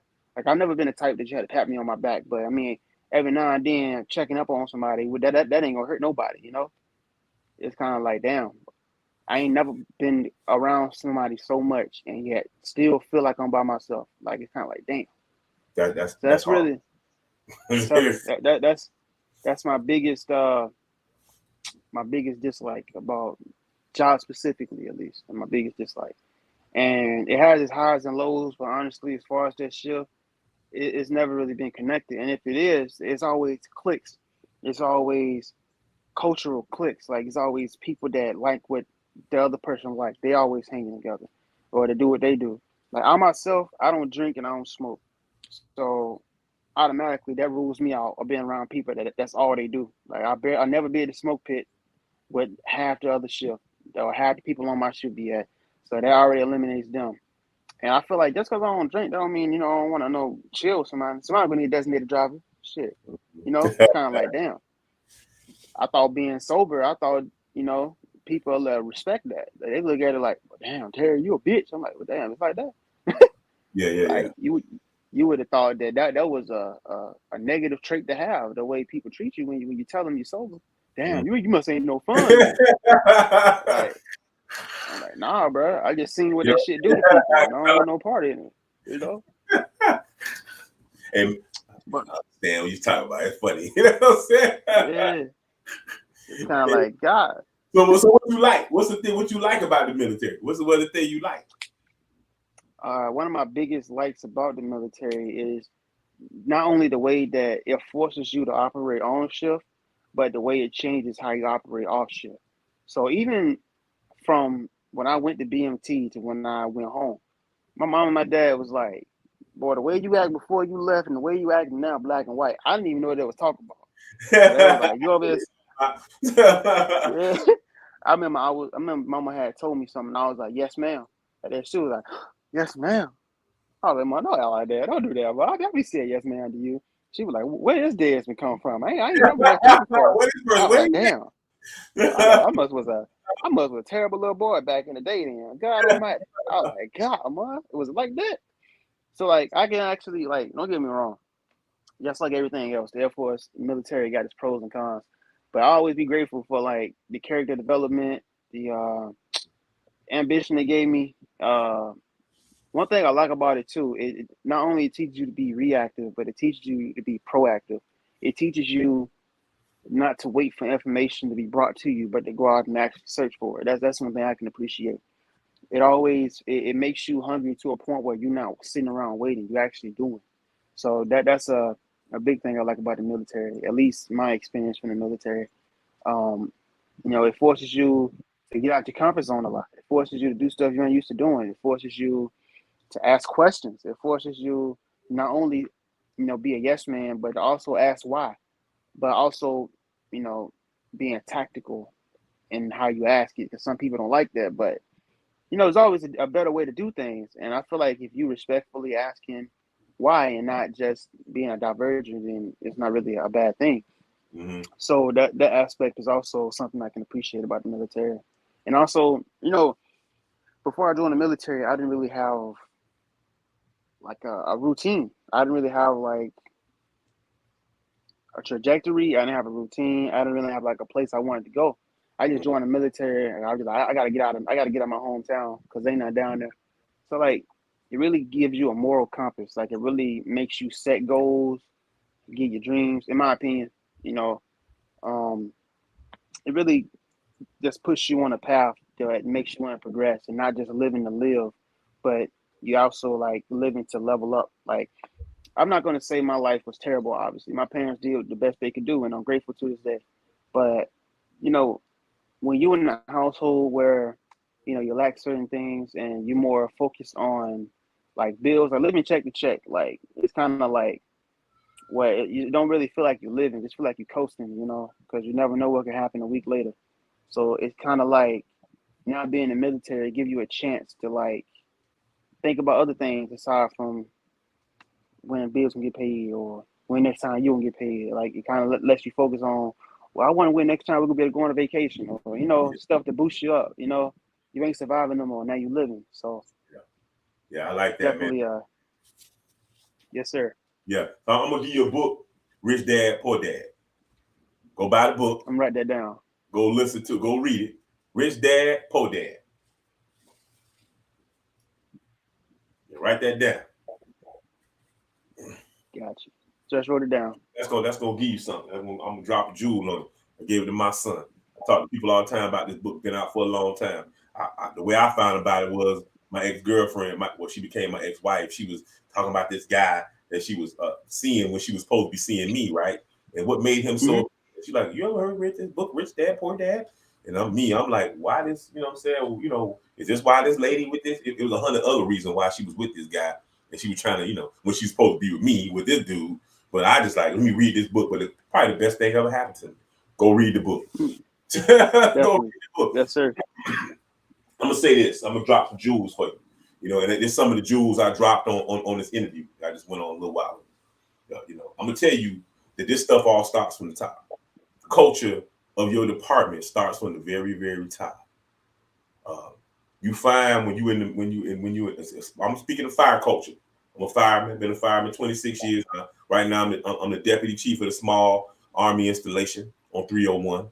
When we talk offline, I'll tell you what it is. I don't go into. Sometimes I think I might have mentioned it before, but I try to separate it. You know what I'm saying? But I manage a lot of people.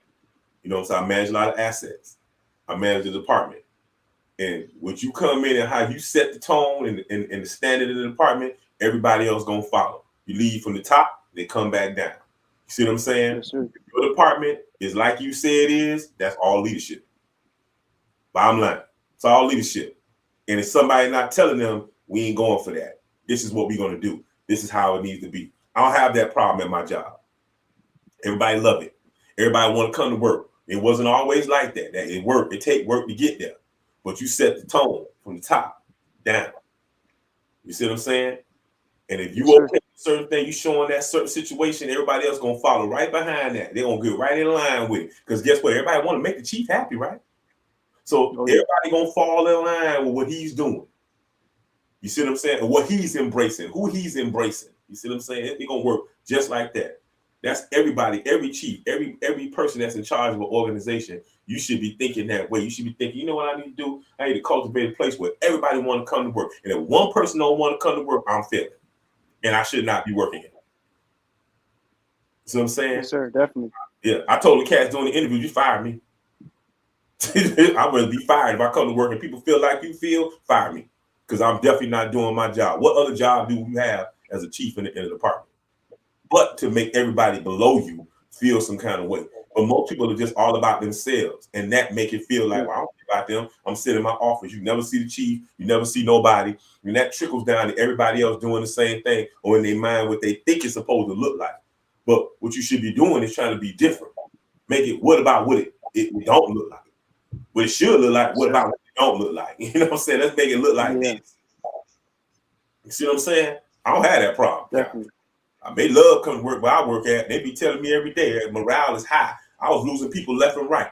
I had at one point, I had like 15 people that was gone from my job. Now I'm down to 9. It was 15, 20 people.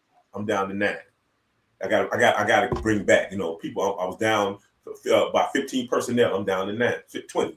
I'm down to 9. That's a cultural change, and don't nobody want to leave. Yeah.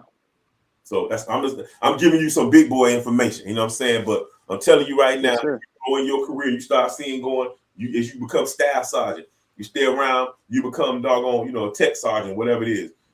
They set the tone. Those leaders, as they still start to go up, all the way up to the chief, set the tone. They only gonna follow what that guy does and what he allows to happen. So I'm dropping jewel on you. You know what I'm saying? Yes, I drop. We do that. We talk about hip hop, and I drop jewels. You know what I mean? And that's what I'm supposed to be doing. I appreciate that. Yeah, definitely. Man. Just look at next time you look at the master sergeant or the tech sergeant, you looking at the senior master sergeant, and you look at the chief, all the civilians. Just look at him. You setting it. If everybody feeling some kind of way, it's your shift. You the shift supervisor. You make it different.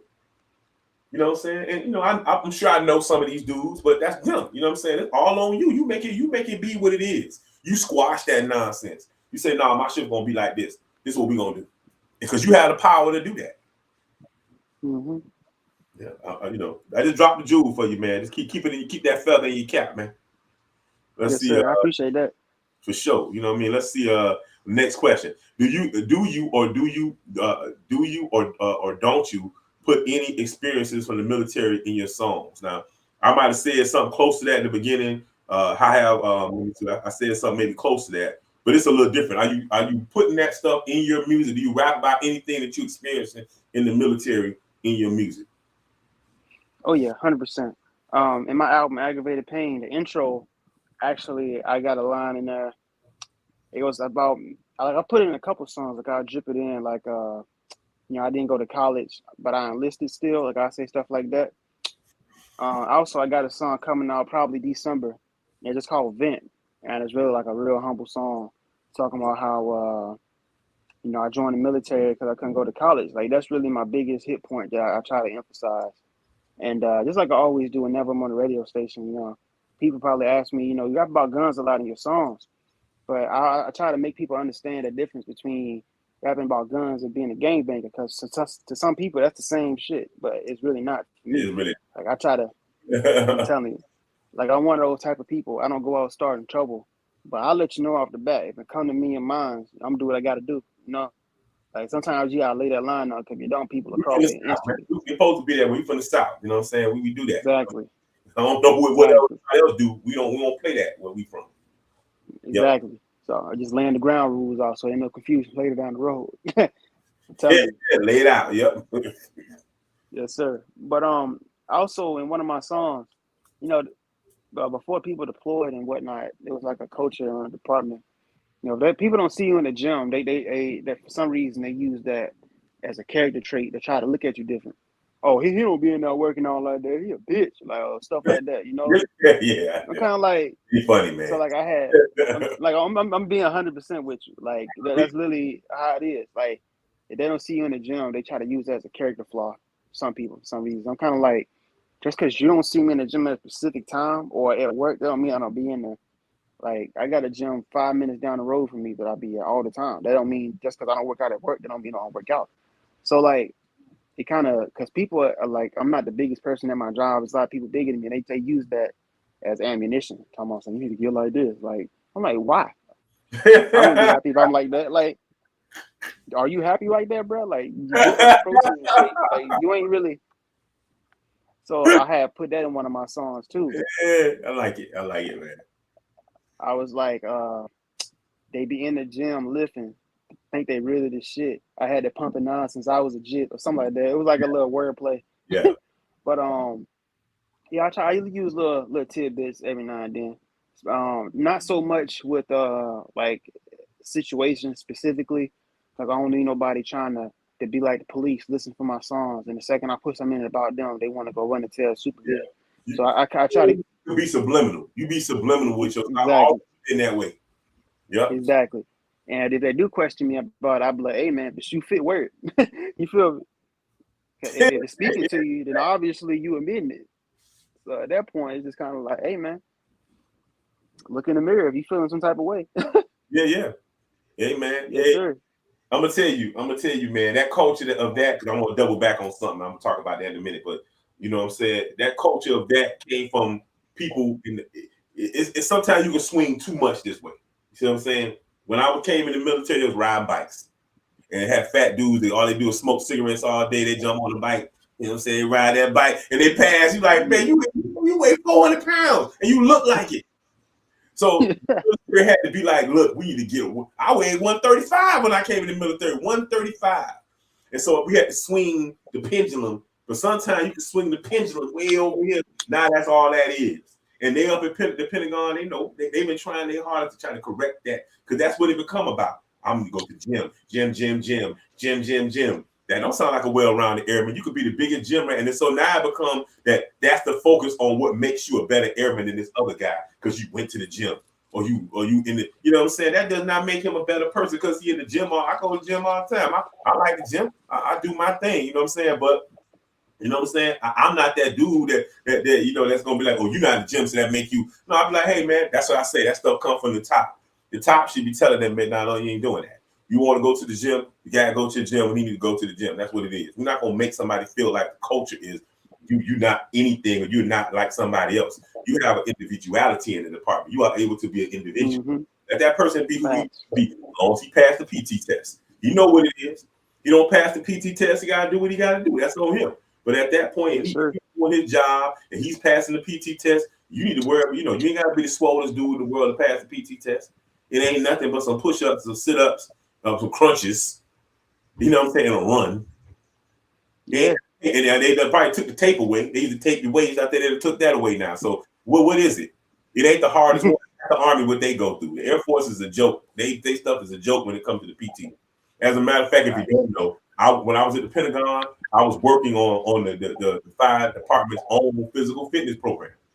That's where I headed up. I was in charge of that, making that happen at the Pentagon. They dropped that shit. They said they want to bring it back. But they should have been trying to. The police got theirs. How come the fire department couldn't get theirs done? Police got theirs done. Special operations got their own, and we were right there. So then, how come if security forces got theirs done, why don't the fire department have theirs already? I went to so many. It's some demonstrations. I had to go out to San Antonio to sit there and go through the demonstration and what they was going to do. I got the video. I show it to you of me at the demonstration of watching them put this all together, and then they dropped it and went to the wayside. Why is that? It's them same big ass dudes probably can't do their damn job. Facts. Bam. They beat them big ones. They can't run one lap. I'm telling you, these strong shit. You know what I got one lap. You know what I'm saying? So exactly. From the top down. From the top. That's where I'm telling you all this culture come from the top down. You know what I'm saying? But hey, I'm gonna tell you something about Hawkins. Hawkins might be a bigger dude now, but that dude could ball. If y'all he lose. You ever been out there watching that play basketball? Yes, sir. We used to hoop back in the day. That can't show out on you in a minute. You be like, man, I didn't know he could play like that. He nasty on that basketball court, boy. I'm gonna leave that right there. But I'm gonna double back. You talking about the studio, man. And so, yeah, man, I had to learn to do that. I had to learn to mix. And sometimes I still question some of my mixing. And sometimes I might just go to the studio because I just want to feel that old school feel. But most 90% of the time, I do my own mixing. All my beats, I do all the mixing for myself. I do everything myself, man, because we learned early on the same thing. You go to the studio, they charge you $50 an hour. They start being outrageous. $50 an hour to do what? You just looking like for a microphone I could buy my damn self. So you better believe a lot of these studios done went out of business. A lot of these studios done lost money because everybody took their stuff and went to the house. I had to learn to do that. When I show you that mic, that's why I showed you the mic. I'm like, yo, I know what you're talking about. I had to buy my own equipment. I got my own recording stuff. The first DAW I bought, I think it was Cubase back in the day. It had a little Cubase. I used Cubase for a while. But then I switched over to Reasons. I like Reasons. People don't like Reasons. I'm able to produce in Reasons. Everything I want to do in Reasons. That's the DAW I use. Now I've switched over. I go between Reasons and I use what's it called? Universal Audio. Now, when you start talking about Universal Audio, you talking about some money. I ain't gonna lie to you. I got the Universal Audio stuff in here. You gonna spend some money on Universal Audio, but hey, I make a little more money than you. So then I supposed to be buying stuff like that. But that Universal Audio stuff, that stuff clean, boy. That stuff and that plugins. All these cats do when they're in the studio put a bunch of plugins in to make your stuff sound a certain way. Please understand that. Yep. You can do the exact same stuff at your house and save yourself some money. So what he said is the exact facts. And I think more young men, you listen what this young man just said right here, save yourself some money and be self-sufficient. pick up a book. You say ain't no books out there. The first book I bought to learn how to engineer and learn how to mix and master was Mixing and Master for Dummies. You got it. It's out there. Go back. That's a book. There wasn't no YouTube back in the days. It wasn't none of that. I had to go find these. I had to go to the bookstore, and I got that Recording and Mastering for Dummies. What I had to buy. I got the book right here somewhere. Now I don't really use it as much. Write that down too. Recording and Mastering for Dummies. It was good. They're funny. I think it's Recording for Dummies. Whatever it is, I think it's one of those, Recording and Mastering. Yes, sir. That's what I had to learn to do, man. You know what I'm saying? So, like, before YouTube. Now I go on YouTube and I take little things people be putting it and I do it. But like I said, I just bought a machine. I don't know if you know what a machine is to make beats because I had got away from sampling and now I'm getting back to the sampling. And so I use the machine. I got to learn how to work it. I bought the machine. I made like one beat. I said, I got to make a better beat than this. but I got it over here. I'm working at it though. All right, so I'm going to give you, I got the next question for you. Let me see. So we did that. What obstacles did you face?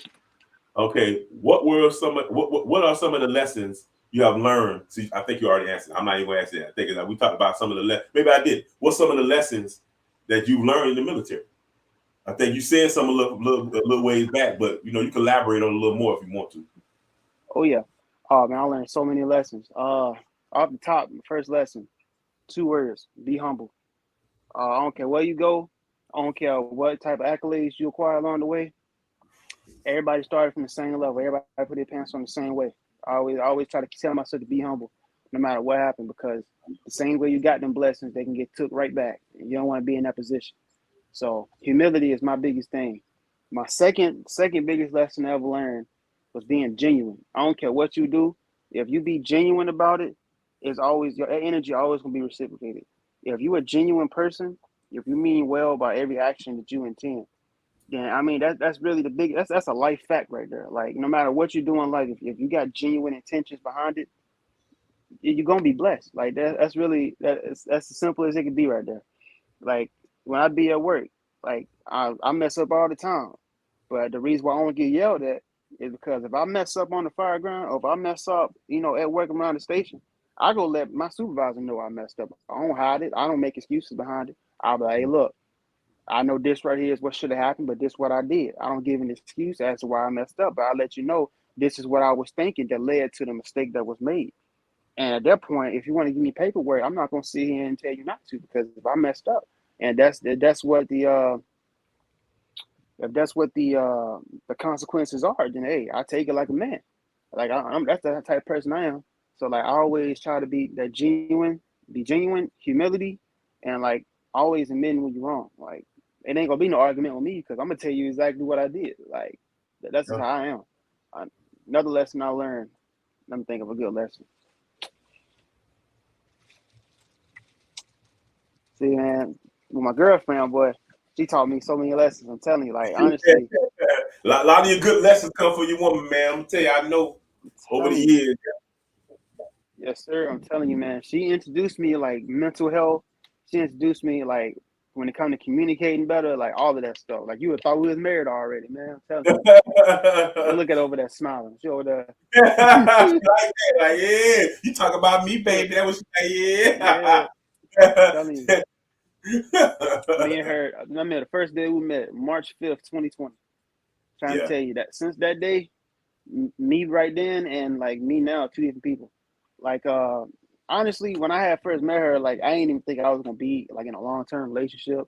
Like me and her both had a lot of stuff we had to get through. One thing I can say about us though, like I don't care what we go through or how bad we argue, we never get into an argument about a third party. Like it's always just about us two. It's never about who you been texting or who was that girl you was with.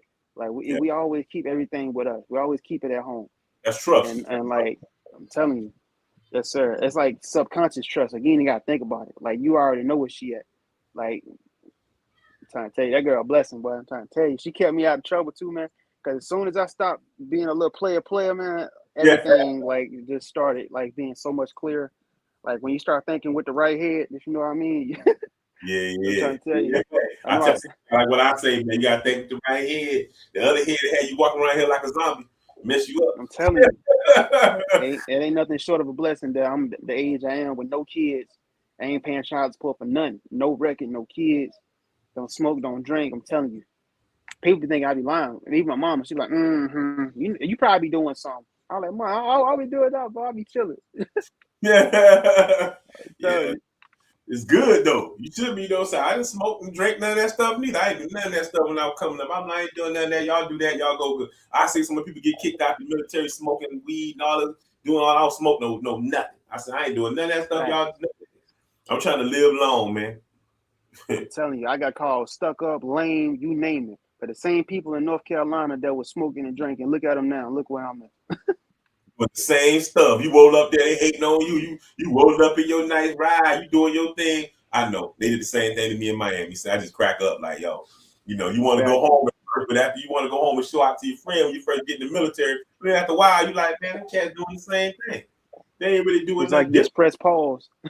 I'm telling you, it's like from the second you went on BMT, you press pause, and then when you came back home, you just hit play, and that's exactly what it is.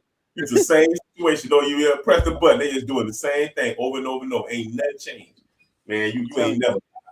Man, yeah. And these are the people that used to tell you, yeah, man, you broke, man. You ain't gonna never be nothing, man. You know you're gonna stay down here. Same people. It's crazy. And like, I'm glad that I've grown to a point to where now that I see those people and what they deal with, I don't even laugh. I don't smile. I don't like rub it in. I just like, you know what? I'm glad that wasn't me. Like, I just thank God that wasn't me. It could have been. I'm telling you. It could have been you. Yeah. My life is locked up. They in jail. They all jacked up, got bad credit. Everything messed up with them. They can't do nothing that they like. You just look at them like, man, you could have went with me. You could have went with me to MEPS. I didn't tell you not to go to MEPS. You chose not to go. That's you. I went on the MEPS. I did my thing. And it changed your life, man. Never look a gift horse in the mouth. That's why I tell people, I like, a big part of this game in the military, I'm going to tell you, is this. People know this is an opportunity for people to be successful and for people to have things and for people to grow. So they know that. And so what they do is they try to discourage you every chance they get to try to make you go. But you doing it. Why you ain't discouraging yourself? There's underlying meanings behind all that. I'm gonna let you sit and think about it. But there's a reason why they trying to get you. So I tell people, man, don't let nobody take your blessing away. It's all of them. They trying to mess with you. It's a mind game. They trying to get you to do something else. They know they finna get their retirement. They finna get some of my biggest lessons and regrets that I probably learned over there when I was on active duty is that I learned that's what it is. You know what I'm saying? I let people talk me out of things, and they did it. They would treat me a certain way, and I felt some kind of way, and I jumped off active duty, and I went into the reserves. So I retired from the reserves. I was an IMA though. I went became an IMA. I did all that good stuff, man. I'm not regretting what I did. But the one thing I wish I did, I wish I probably had stayed active duty because I let people how they were acting. Not later on as I got older and started realizing, oh, that's the game. They don't want me to get what they get. They don't want me, you know what I'm saying? They trying to push me out of it. And at the time, I fell into it. I fell right into that nonsense. They was, you know what I'm saying? They was messing with me and, stuff you had to deal with, the same stuff you dealing with. That I had to deal with that. And I was like, man, I'm gonna beat somebody's ass. I'm gonna go to jail. So whether they go to jail, get up out of here. But that's the game. That's the game folk play to try to get you out of your zone. Somebody just put their thumbs up. Put their thumbs up. You got a thumbs up.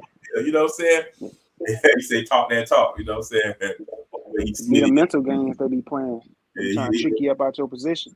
They trying to trick you up out the position. So you got to play mental mind game with them too and understand what that's about, which has been a universal 100-year game that has worked. We just can't let it work. You can't let it work. Definitely. So I'm gonna drop that jewel for you too, man. You know what I mean? You see like a smart young man. Don't whatever you decide to do, let that be your path. Don't let them try to make you out. They got the path. You know what I mean? Do what you need to do. Don't let that nonsense. You know what I mean? But that was a very strong lesson to learn. I learned the hard way, but I ain't mad. I was able to. I'm telling you, the best revenge. Remember this: is success. Best revenge is success. Cameron, showing love to what y'all breaking down. He's Smitty. He's a hip hop artist, and he also sings. The cat cold dude, man. I appreciate you. Yes, sir. You say facts. So yeah, you getting love. They come in showing love. So yeah, So I'm gonna go to the next question, man. That was really good, man. That was a good answer. Like I say, people gonna watch this. You're gonna see. They're gonna be really because this is one of the good ones, man. Let me see. So what advice would you give an artist, somebody who in the military right now? What advice would you give them? What advice would you give that person? Oh man, well, first thing I would say is don't take just one answer from one source. Always like venture out and understand what your options are. Like if music is really something you want to do it. Stay consistent, but also understand that everybody. No, I don't care how hot your song is. If somebody don't like you as a person or don't like what you're trying to do, they're gonna try their very best to tear you down. So always try to keep a level head. And tell this game just like basketball. You know, if you know how Michael Jordan played, his main tactic was to talk shit and get in your head. He'll beat you before the ball even got in his hand. You gotta make sure you don't give people that energy. I'm telling you. Because the second you give people that energy, they ain't gotta do nothing to you. Like you gotta force. It's crazy to say it, but you gotta force yourself to love your job. Because if you think about the people that you work with, but when you off work, man, damn, I gotta work tomorrow with these motherfuckers. You instantly giving them power over your emotions. So like being an artist is probably one of the hardest jobs there is because of the uncertainty. Like you don't know if you're gonna make it or not. You don't know if you're gonna be in a position to support yourself off of just music. So like if you're going to do it, make sure you got a plan B set up. Make sure your music actually good too. Like if you act like I said that right. I just said that to you earlier. It better be good. I'm telling you, like if you gotta, it's really one of those occupations where you got to be honest with yourself. If you really got to talk to yourself and be like, all right, man, I love music, but if I know I ain't making music that's deserve to be on the top 100 chart, then just keep it as a hobby. Like just be honest with yourself. Cause if you don't, and if you lie to yourself, you're gonna get in a position where somebody gonna put you on blast. I'm telling you, you gotta love it. Exactly what he said. You gotta love it to stay with it. Because I'm telling you, don't be the people that get weeded out. Because music gonna ask you of something that's very hard to do, and that's gonna determine if you really about what you about. Because if you really love music, you're gonna do everything you gotta do to succeed. But if you get an obstacle put in front of you over something that you just, I mean, it's cool to do, and you ain't really gonna want to do it because you ain't gonna have no motivation. If it don't come from the heart, you ain't gonna have no drive to actually put forth time and effort into it. I love it. I'm telling you. Hey, have you heard this cat called Hitmaker? His name was Young Berg at one point. His name Hitmaker now. Hitman? You talking about the rapper? Hitmaker. His name Hitmaker. He was called Young Berg back in the day. You need to go on this. It's the dude called Math Hoffa. Math Hoffa. He on there talking to Hitman. Hitman. That's what it's called. Hitmaker. Used to be Young Berg. He on there talking. He said the exact same thing you said. He said, I ain't got no kids, I ain't got no wife. I sacrifice all my stuff for this music, but you gotta love it. And here I am. I'm making $75,000 per beat that I do for people on a song. His name is Math Hoffa, like Hoffa, like Jimmy Hoffa. Math Hoffa. Yeah. Well, he talking to Hitmaker, who was one time Young Berg. Watch that interview. You're gonna hear him say the exact same thing you just said. That's the second time somebody said that's a deep point right there, man. That's a really deep point. You know what I'm saying? Sir. You know, I equate a whole lot of stuff to basketball because that's my favorite sport. But I look at my passion of music like defense. You know, you could be 5'4" on the court, but I promise you, if defense coming from your heart, you could do everything you can to stop him. He might still score because great offense, you know, better defense, better offense. But guess what? If you put your heart in it, ain't no coach gonna get mad at you if he score on you. I promise you will never be on the bench if somebody score on you, but you guarding from your heart. That's what I look at. If you really, I don't care how many L's you take in music. If there's something from your heart, you're gonna succeed. You just take the right set of ears to hear you. And if you don't succeed, then if you got enough heart, then you would have had enough mental to know to make a plan B in your head and have something else to go forward with. Yeah, that's just my opinion on it. Like really, like I said, it all goes back to being genuine, man. If what you're doing coming from a solid, genuine place, ain't nobody gonna fault you for that. No, man, you dropping some jewels, man. I'm telling you, man. All I can do is smile, man. I like to see young people, man. I like to see young folk talking like that, man, because that let me know where you at, man, and where your mentality is, man. A lot of people have jacked up mentalities, but you ain't got jacked up mentality. You know what I'm saying? It's always it's an old thing called crabs. It's an old saying called crabs in the bucket. Crabs in the bucket. All I do is pull people down, other people down, man.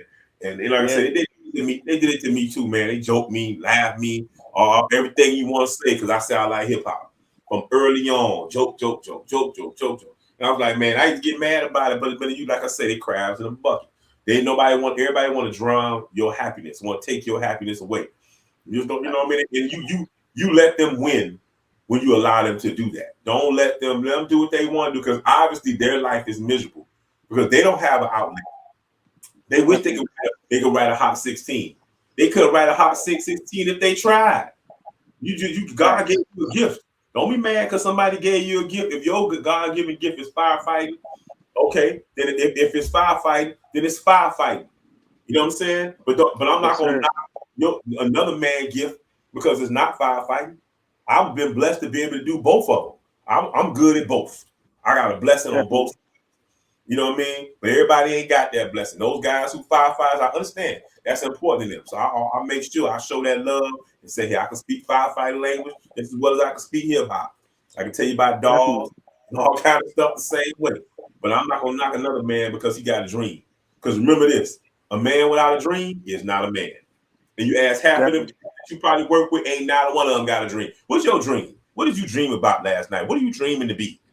And they probably don't have a direction. So, you know what I'm saying? If you ever watched this movie called Minister Society, you know, Minister Society, you remember Sharif, the knucklehead that finally learned something was Sharif, and he just got everybody about what he know now because he finally learned something.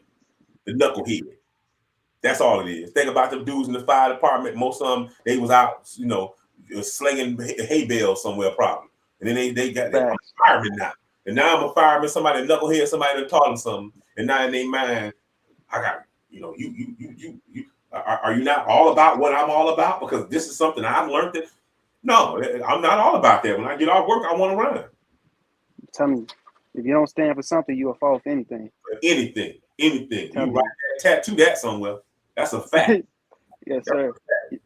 Tell you something I never got about like cultural, like when you put cultures together, they real good about finding differences. They real good about like finding things that aren't the same with them, non-similarities. But when it comes to actually using that as a bridge to cross and actually get closer and bond with somebody, they're terrible at that. Like it's easy. How can I put it? It's easy to find something wrong, but it's so hard to look in the mirror. Like it's always easy to be like, oh no, that's reasons for me to stay away. More than, you know what? I don't understand this culture. Maybe I want to get some more knowledge. Like you never hear that. No. From either side. You never hear it. You never. What they do is they have a class or something to check a box. We had it. Exactly. So in case you didn't know, I'm gonna give you some other jewel. I was the one for the fire protection. I'm the one that started the inclusion and diversity initiative. So you heard something about inclusion and diversity initiative? That was me. I started that. I appreciate you for that. At the Pentagon, I started. They asked me to look up all the fire protection. The Air Force fire chiefs. They look up all the fire protection and show me what the numbers look like as far as racial, and diversity. Show me what it is, and it was bad. It's bad. If you they just put it out. When you check your email when you get back to work, I'm sure it's out there. The strategic plan for the United States Air Force fire protection. Go ahead and look at it. Go ahead and look, and you'll see that what I said is not bad. When it's something to be said when 4% of the Air Force is female. Air Force fire protection is female. Something to be said. That's a cultural thing. That's culture. Sums up. Definitely. I was gonna say it. You know what I'm saying? So yeah. So I'm trying. I don't know how far that's gonna go. One of my good friends, the fire chief at Beale Air Force Base, one time for Kevin Smith, outstanding guy, outstanding person, an outstanding chief. He's leading that up right now. So I'm sure you're gonna hear more about it. It's always talking about diversity and inclusiveness, but it shouldn't just be a box that you check off. Definitely. Say that. That's what it's turned into, a box that you kind of check off. All right. So what's my next question here? What did I say? What lessons? Did I say lessons? Did I ask you? Okay. What advice? Did I ask you this? All right. What advice would you give? I said already. Artists that did it right. So I'm okay. So my next question is, because I do an artist corner, right? And sometimes I talk about DAWs. Sometimes I talk about what kind of beat equipment you using, what's your preferences and stuff like that. Michael, my thing now on this artist corner is going to be: do you need a manager or don't you need a manager? I'm gonna say a little bit, and I'll let you interject. I think at this time, you know, when you're just starting out, you're trying to get going, because a lot of these managers, they're gonna want 20-30% of whatever you do.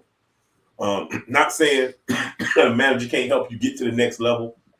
They can, but that's just an extra person you got to pay that's coming out your profits. Well, a lot of that stuff you can do yourself, and they know it. You know what I'm saying? Now, when you get to a point where you're talking about $1 million contracts, you got to go, and there's different types of managers. You got to understand that. We think of management as just, this is my manager. You know, he doesn't know. You got role managers. If you're on the road, you're doing shows, artist managers. You got managers for every aspect when it comes to music. When you get to a certain level, you probably will need that. But you don't need it right now, because that's just an extra mouth that you got to feed. That's just my opinion. Now, I'm going to pass it over to the young man, and he might have a different opinion when it comes to having a manager. No, you definitely spitting the facts, though, because I had a manager, and I ain't throwing nobody under the bus, but it wasn't what I expected it was going to be. And honestly, starting out, yeah, just like you said, just an extra mouth to feed. Because if that a manager ain't the same as a promoter. I think people get that confused too. And if you ain't got a lot going for yours, a manager ain't done. But he all he does is help you distribute pretty much. So if you ain't pushing nothing, then he pushing literally just that. So it all starts at home. So I feel like when it comes to getting a manager, it's almost just like an EPR in a way. You got to build yourself up and get them right bullets and like raise your value. Because if you don't, just like trying to get staff, they're not going to see no value in you. So why would they want to recruit you as an artist? Like, that's just how I look at it. Like, a whole lot of the way the military is structured, like, you can really put that towards music or any other job. Like, if you're not a solid person, then don't expect somebody to just, oh yeah, here come $100,000 record deal because you made a hot track. No, if you're not showing up to your shows on time, if you're not a good person in general that's always in jail, they're not gonna be trying to look at you. They look at all of that shit. Like, would that be well rounded? Would that be considered well rounded, right? Yes, sir. There you go. I'm telling you, like that's another thing I like about the military. It's the way that you can apply it to things outside of the military as well. Like, a lot of people just look at the military and they just get stuck in one rhythm. Well, if you start to apply that knowledge in different parts of your life, you'll be surprised at how well it can benefit you. I'm telling you. Apply that same work ethic into a hobby and see just how it blossoms. It's crazy. I never thought. I'm telling you, never thought I would be where I am now in music, for real. Like, if you was to tell me that I would have 2 albums out and they sound like this, and I'd be able to mix music like this when I first started, I wouldn't believe. I really would. I'd be more concerned with how I did it than where to start it. Yeah. I'm telling you. Yeah, man. So yeah, no, I don't think I'm glad that manager, I didn't have to pay him, which that was probably already a red flag right there. But I'm kind of glad that we ended things anyway, because he, like, one of the things he promised me was like more shows, stuff like that. But he never really. I was the person always hitting him up, letting him know the stuff that I'm doing. Yeah, I'm doing a show next week. Yeah, I'm dropping singles. I'm like, you supposed to be checking on me. Why I feel like I'm managing you? Like, that's not how it's supposed to be. So I was like, nah, bro. If you're not gonna reciprocate my energy, then I don't need you. I don't need no leeches. I can't do that. Crabs in the bucket. I just told you, crabs in the bucket. I had a manager for a while. She was crazy. You know what I'm saying? She was just crazy. She would go on Facebook and just air out her dirty laundry and just go into all this other stuff. And she was prejudiced. I'm like, how? And she was a Mexican lady. I'm like, how can you be prejudiced and be Mexican? And why would you go out here and air your? And I say, first off, what's my name? My name is Conscious Rhyme. If you hear my verses and hear what I talk about, I spit the truth. And so if I'm spitting the truth, and I'm letting you know who I am, where I stand. You need to. I can't have you as my manager. You ain't gonna work. You ain't gonna work out. So yeah, the values don't match. Yeah, it did not match at all. I was like, you got to go. I dropped her so fast. I took out all my stuff because she was able to get in and all my stuff, and I learned some stuff from her. One thing I didn't learn a lot of stuff from her in the short period of time that I worked with her. But her personality was so gone. It's just gone. So deal with this person. No, I can't have this person in my life. So all right. So let me see. Huh? Yeah, you know what I'm good. I talking didn't mean about. to cut you off. What you said? No, I was going to ask you the next question, man. Oh, I got you. I did have a question, and I was going to ask you who is your favorite artist right now, but you already told me who that was. So I guess my question going to be is, what artist is out right now that you would love to work with if you had the opportunity to do it? It's funny you say that because I know you heard of Lil Baby. He made a recent song called "In a Minute." You ever heard that song before? Yeah. Oh yeah. So I posted I did a remix to the second verse of it on TikTok and Instagram too. I got a whole lot of love from that too. So like, if I could do a song with Lil Baby, man, and like use his studio, of course, man, it'll definitely do some numbers. I really feel like it would. I like Lil Baby, man. I like he stepped up during the riots and all that stuff was going on with George Floyd. He stepped in because a lot of young cats don't do that, man. I've been doing this. I do that forever. That's what my whole, you say conscious rhyme. That's what I do. I've been spitting the truth because guess what? We when I was coming up, we had a group called Public Enemy. Public Enemy spoke the truth. They took it up there, yeah. If you go back and listen to just stop to take some time, it might be out of your stuff. Listen to Public Enemy albums, and you'll understand what's missing in hip hop today. So to see a young man come behind and he started putting out, I was like, damn, he doing it. It was only for a short time, but it was hope for me that people would do that. But me, I ain't gonna do nothing but speak the truth. I'm gonna tell you what's going on here politically. I'm gonna tell you what I feel is going on for the black man. I'm gonna tell you I feel what's going on for people in general. When I see it, I report. I'm a street reporter in that way. Definitely. You know? So yeah, I like Lil Baby, man. The Baby is totally different. I like the Baby, but I think I like Lil Baby a little more. Yeah, Lil Baby, yeah. Yes, but from how he started out to now, he definitely got a lot more lyrical. Like, he can tell you, look, I ain't gonna say he write all his lyrics because I'm pretty sure he don't, but either way it goes, that boy like that. Yeah, he like that. He like that, man. I like that dude, man. You know what I'm saying? So yeah, man, it's been a good conversation, man. I'm finna, before I got, I'm about to end it, man. We've been here. It depends on how the conversation go. We could be an hour, 2 hours, man. But you were saying so much good stuff that I think is good for young people, man, and people that's in the military. That somebody out there gonna feel you like I just felt you. If you teach one person, you reach one person. You reaching a million. You just don't know. If that one person can spark the juices to reach out to a million other people, man. And so that's why I do the podcast. It's a Salute podcast. Like I said, you know what I'm saying? People that's in the military, past military members, if you could rap, also dress fresh, you know what I'm saying? I'm gonna give you, I'm gonna see if you could go back and find through his hip hop history where that line came from. If you can rap, also dress fresh. Find out where that came from. I'm about to type that in right now. I'm gonna give you some, you know what I'm saying? I'm gonna drop a hip hop jewel for you so you can know, go back and figure out where that's from. I hope nobody don't come on here and try to tell you what it is, but if you can rap, also dress fresh. That's come from a classic hip hop song. I ain't gonna tell you what it is, but anyway, you let me know. But yeah, I say what I say because it means something. You know what I mean? And it's a good place for people like you. And I hope there's more people out there more young guys that listen to this and want to come in and tell their story about hip hop and being in the military, man. I really appreciate you coming on here, man. So I'm gonna drop your music. I'm gonna play this joint. You know what I'm saying? I'm gonna play this joint for everybody, man, so everybody can see. This is what I'm talking about, man. The dude is very talented. And he sent me a song. I like that song, but as I was going through his music, I like this song right here. You know what I'm saying? I want to play. It's about a year old, but I don't care. I'm like, it's good. Yes, sir. Definitely. I appreciate that. Yeah, man. So without further ado, you want to introduce your song? Yes, sir. This song called Winner. So this was on my album Mixed Emotions. I actually did a video to this as well. It's on YouTube on my channel. I can drop the link. I can drop the link when you share it. I can put it in the comment section. Okay, that's what's up. So I'm about to play it right now. Son, no matter where you go in life, always remember, don't forget where you come from. Mama love you. Love you too. Ayy. No. Hell yeah. Hell yeah.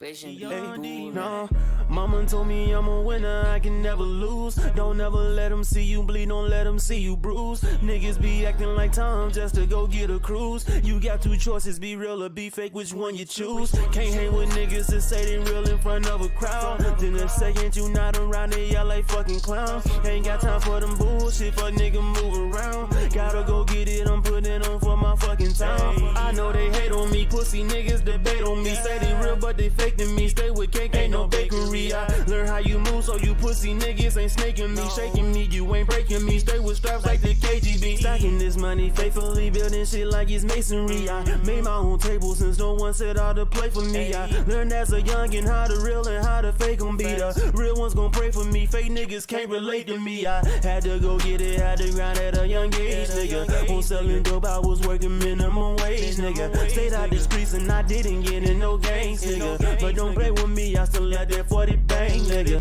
Mama told me I'm a winner, I can never lose. Don't ever let them see you bleed, don't let them see you bruise. Niggas be acting like Tom just to go get a cruise. You got two choices, be real or be fake, which one you choose? Can't hang with niggas that say they real in front of a crowd. Then the second you not around, they yell like fucking clowns. Ain't got time for them bullshit, fuck nigga move around. Gotta go get it, I'm putting on for my fucking town. Man, these niggas never solid, why you lying to me? If you not tryna be real, then what you trying to be?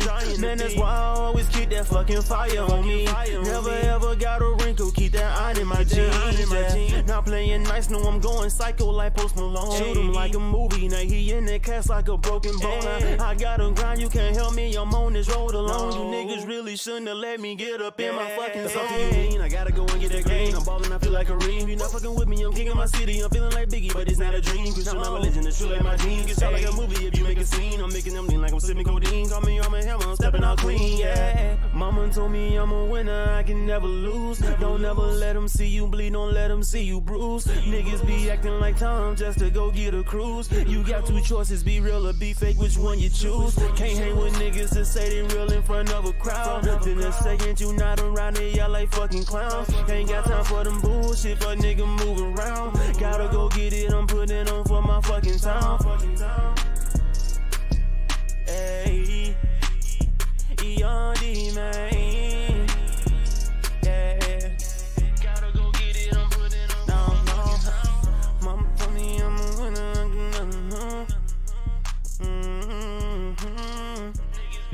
Ayy, get a cruise. Got two choices, be real or be fake, which one you choose?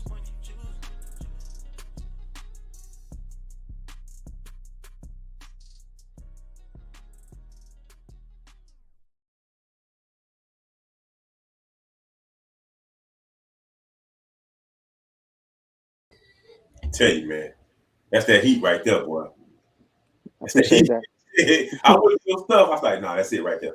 That's it right there, man. You know what I'm saying? Was that your mom in the video? Yes, sir.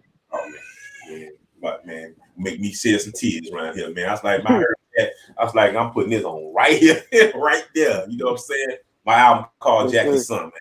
I dedicated my album to my mama, man. I'm telling you right now. Love your mama. Hold on to it. You know what I'm saying? And she, your mama, my mama told me I was a winner.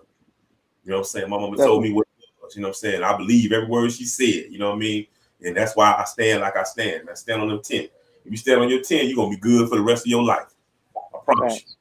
You know what I mean? That is a true fact. So, you know, we're going to end it like this, man. I'm going to say, hey, man, you know, wherever you go, let them know where your music at, where your social media sites at, where they can listen to you and check you out, check this video out, let everybody know, you know, where they can get at you at. Yes, sir. Y'all can get me on my Instagram, the_young_D. That's young without the O and THE at the beginning. THE_YUNG_D. My music on all platforms, Spotify, Apple Music. If you go on my Instagram and click the link in my bio, everything will pop up. So even all the news articles, press releases, everything.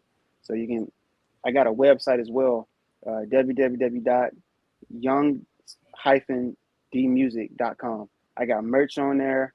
I got music. You can subscribe, get all the latest info about what I'm about to be doing. I got a video coming out September, 2 videos actually. One of them going to be called Bigger Checks. The second one is actually gonna be for my girl for our anniversary. You know, R&B song. So this one is gonna be on the 24th. So this song that's gonna be the one that's gonna set the tone. I also got some projects coming up in December as well. That's gonna be that song right there, man. I'm telling you, when I drop that song, you can be like, yeah, we gotta do another interview. Oh, the new album, the new song you doing? Yeah, I'm actually sending you that song after this right here. Cause you definitely gonna vibe with that one. Yeah, man. Send whatever, man. You come on anytime you want. You got an hour for the drop. Tell me, hey, I want to come on your show. You come on. This is your platform. From this moment on, I appreciate that. You finna do, and you come on here and boom, you got it. Like I said, man. You know, I'm growing my stuff, man. You know, on this, on this Salute podcast. Like I said, second season number 2. You can go back and listen to all the seasons, and you can see where I'm going, man. And slowly but surely, it's been. I'm probably one of the highest rated shows on here, man. On this network. So, you know, slowly but surely it's getting there. But if more people like you want to come on here and spread and show their music and spread themselves, man, and put the word out there, it's gonna be that. You know what I'm saying? But probably take about a week or so for Black, the guy who was I was talking to earlier, he'll go and he'll have everything mixed up and, you know, chop it up and edit everything, and then he'll put it out there on Spotify and all that good stuff on Apple Podcasts. It's gonna be good. Yeah, man. This a big deal, man. I got a big platform. I'm just thankful for the opportunity, you know, and be able to put, to put guys like you out here, man. So yeah, man. I can't wait. This is your platform. You come back, you know, you do what you want to do. You know, like I told you, I think my interview went pretty well for that job. You know what I mean? I'm pretty confident in it. You know what I mean? I'm okay. You know, whatever the situation is, Hawk my man. So, you know, I know Hawk gunning for the situation too. I'm for Hawk too. You know what I'm saying? You know, I do what I do. He do what he do with it. I'm an MC. I battle like an MC. He my dude, but when we in the ring, you know what I'm saying? It is what it is. You know what I'm saying? We do it. But remember, there's about 80%. There's 80% of reasons that might happen. Go look at your strategic plan, and you'll find out what that 80% might be.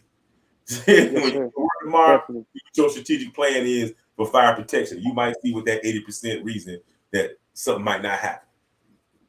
It is what it is. Up against the wall, up against some obstacles. But hey, we persevere. Like I said, once again, I told you what I thought a good organization for you to look at. You get your degree. You know what I'm saying? I think Omega Psi Phi is a good organization, or else I wouldn't be headed that way. Or trying to hit that way. Okay. So man, it's great talking with you, man. I'm gonna let you go with your girl. You know what I'm saying? Yeah, you know what I'm saying? It's just been good, been real, man. I can't wait to have you back on here. I can't wait to put this out. I can't wait to hear what everybody's feedback is. You know what I mean? Just thank you for stopping through, man, and dropping these jewels, man. Very intelligent young man. I'm a mentor for you, man. You want to hit me up? I got other mentors for you. As soon as I get off here, I'm gonna put you in contact with my man Darren Gould. You can follow me on I got Conscious Rhyme Facebook page, or you can follow me on my personal Facebook page, Patrick Wilcox, also known as the Hip Hop Chief. So you know, I'm here with you all day long, man. So just reach out with me, and we're gonna make it be successful for you, right? Definitely. I appreciate you for having me on the show, man. Blessings to you and your family. Yeah, blessings to you too, man. Hey, man, stick around for a minute. I'm about to end the broadcast. Just stick around for a good minute. All right. That's Luke. We out, man. Appreciate y'all. See y'all next time around. I have my man Clint on here from Normalized Growth. I'm gonna hit him up. He coming on here, Clint. I ain't know he was in the military, but you next up. All right. Peace out.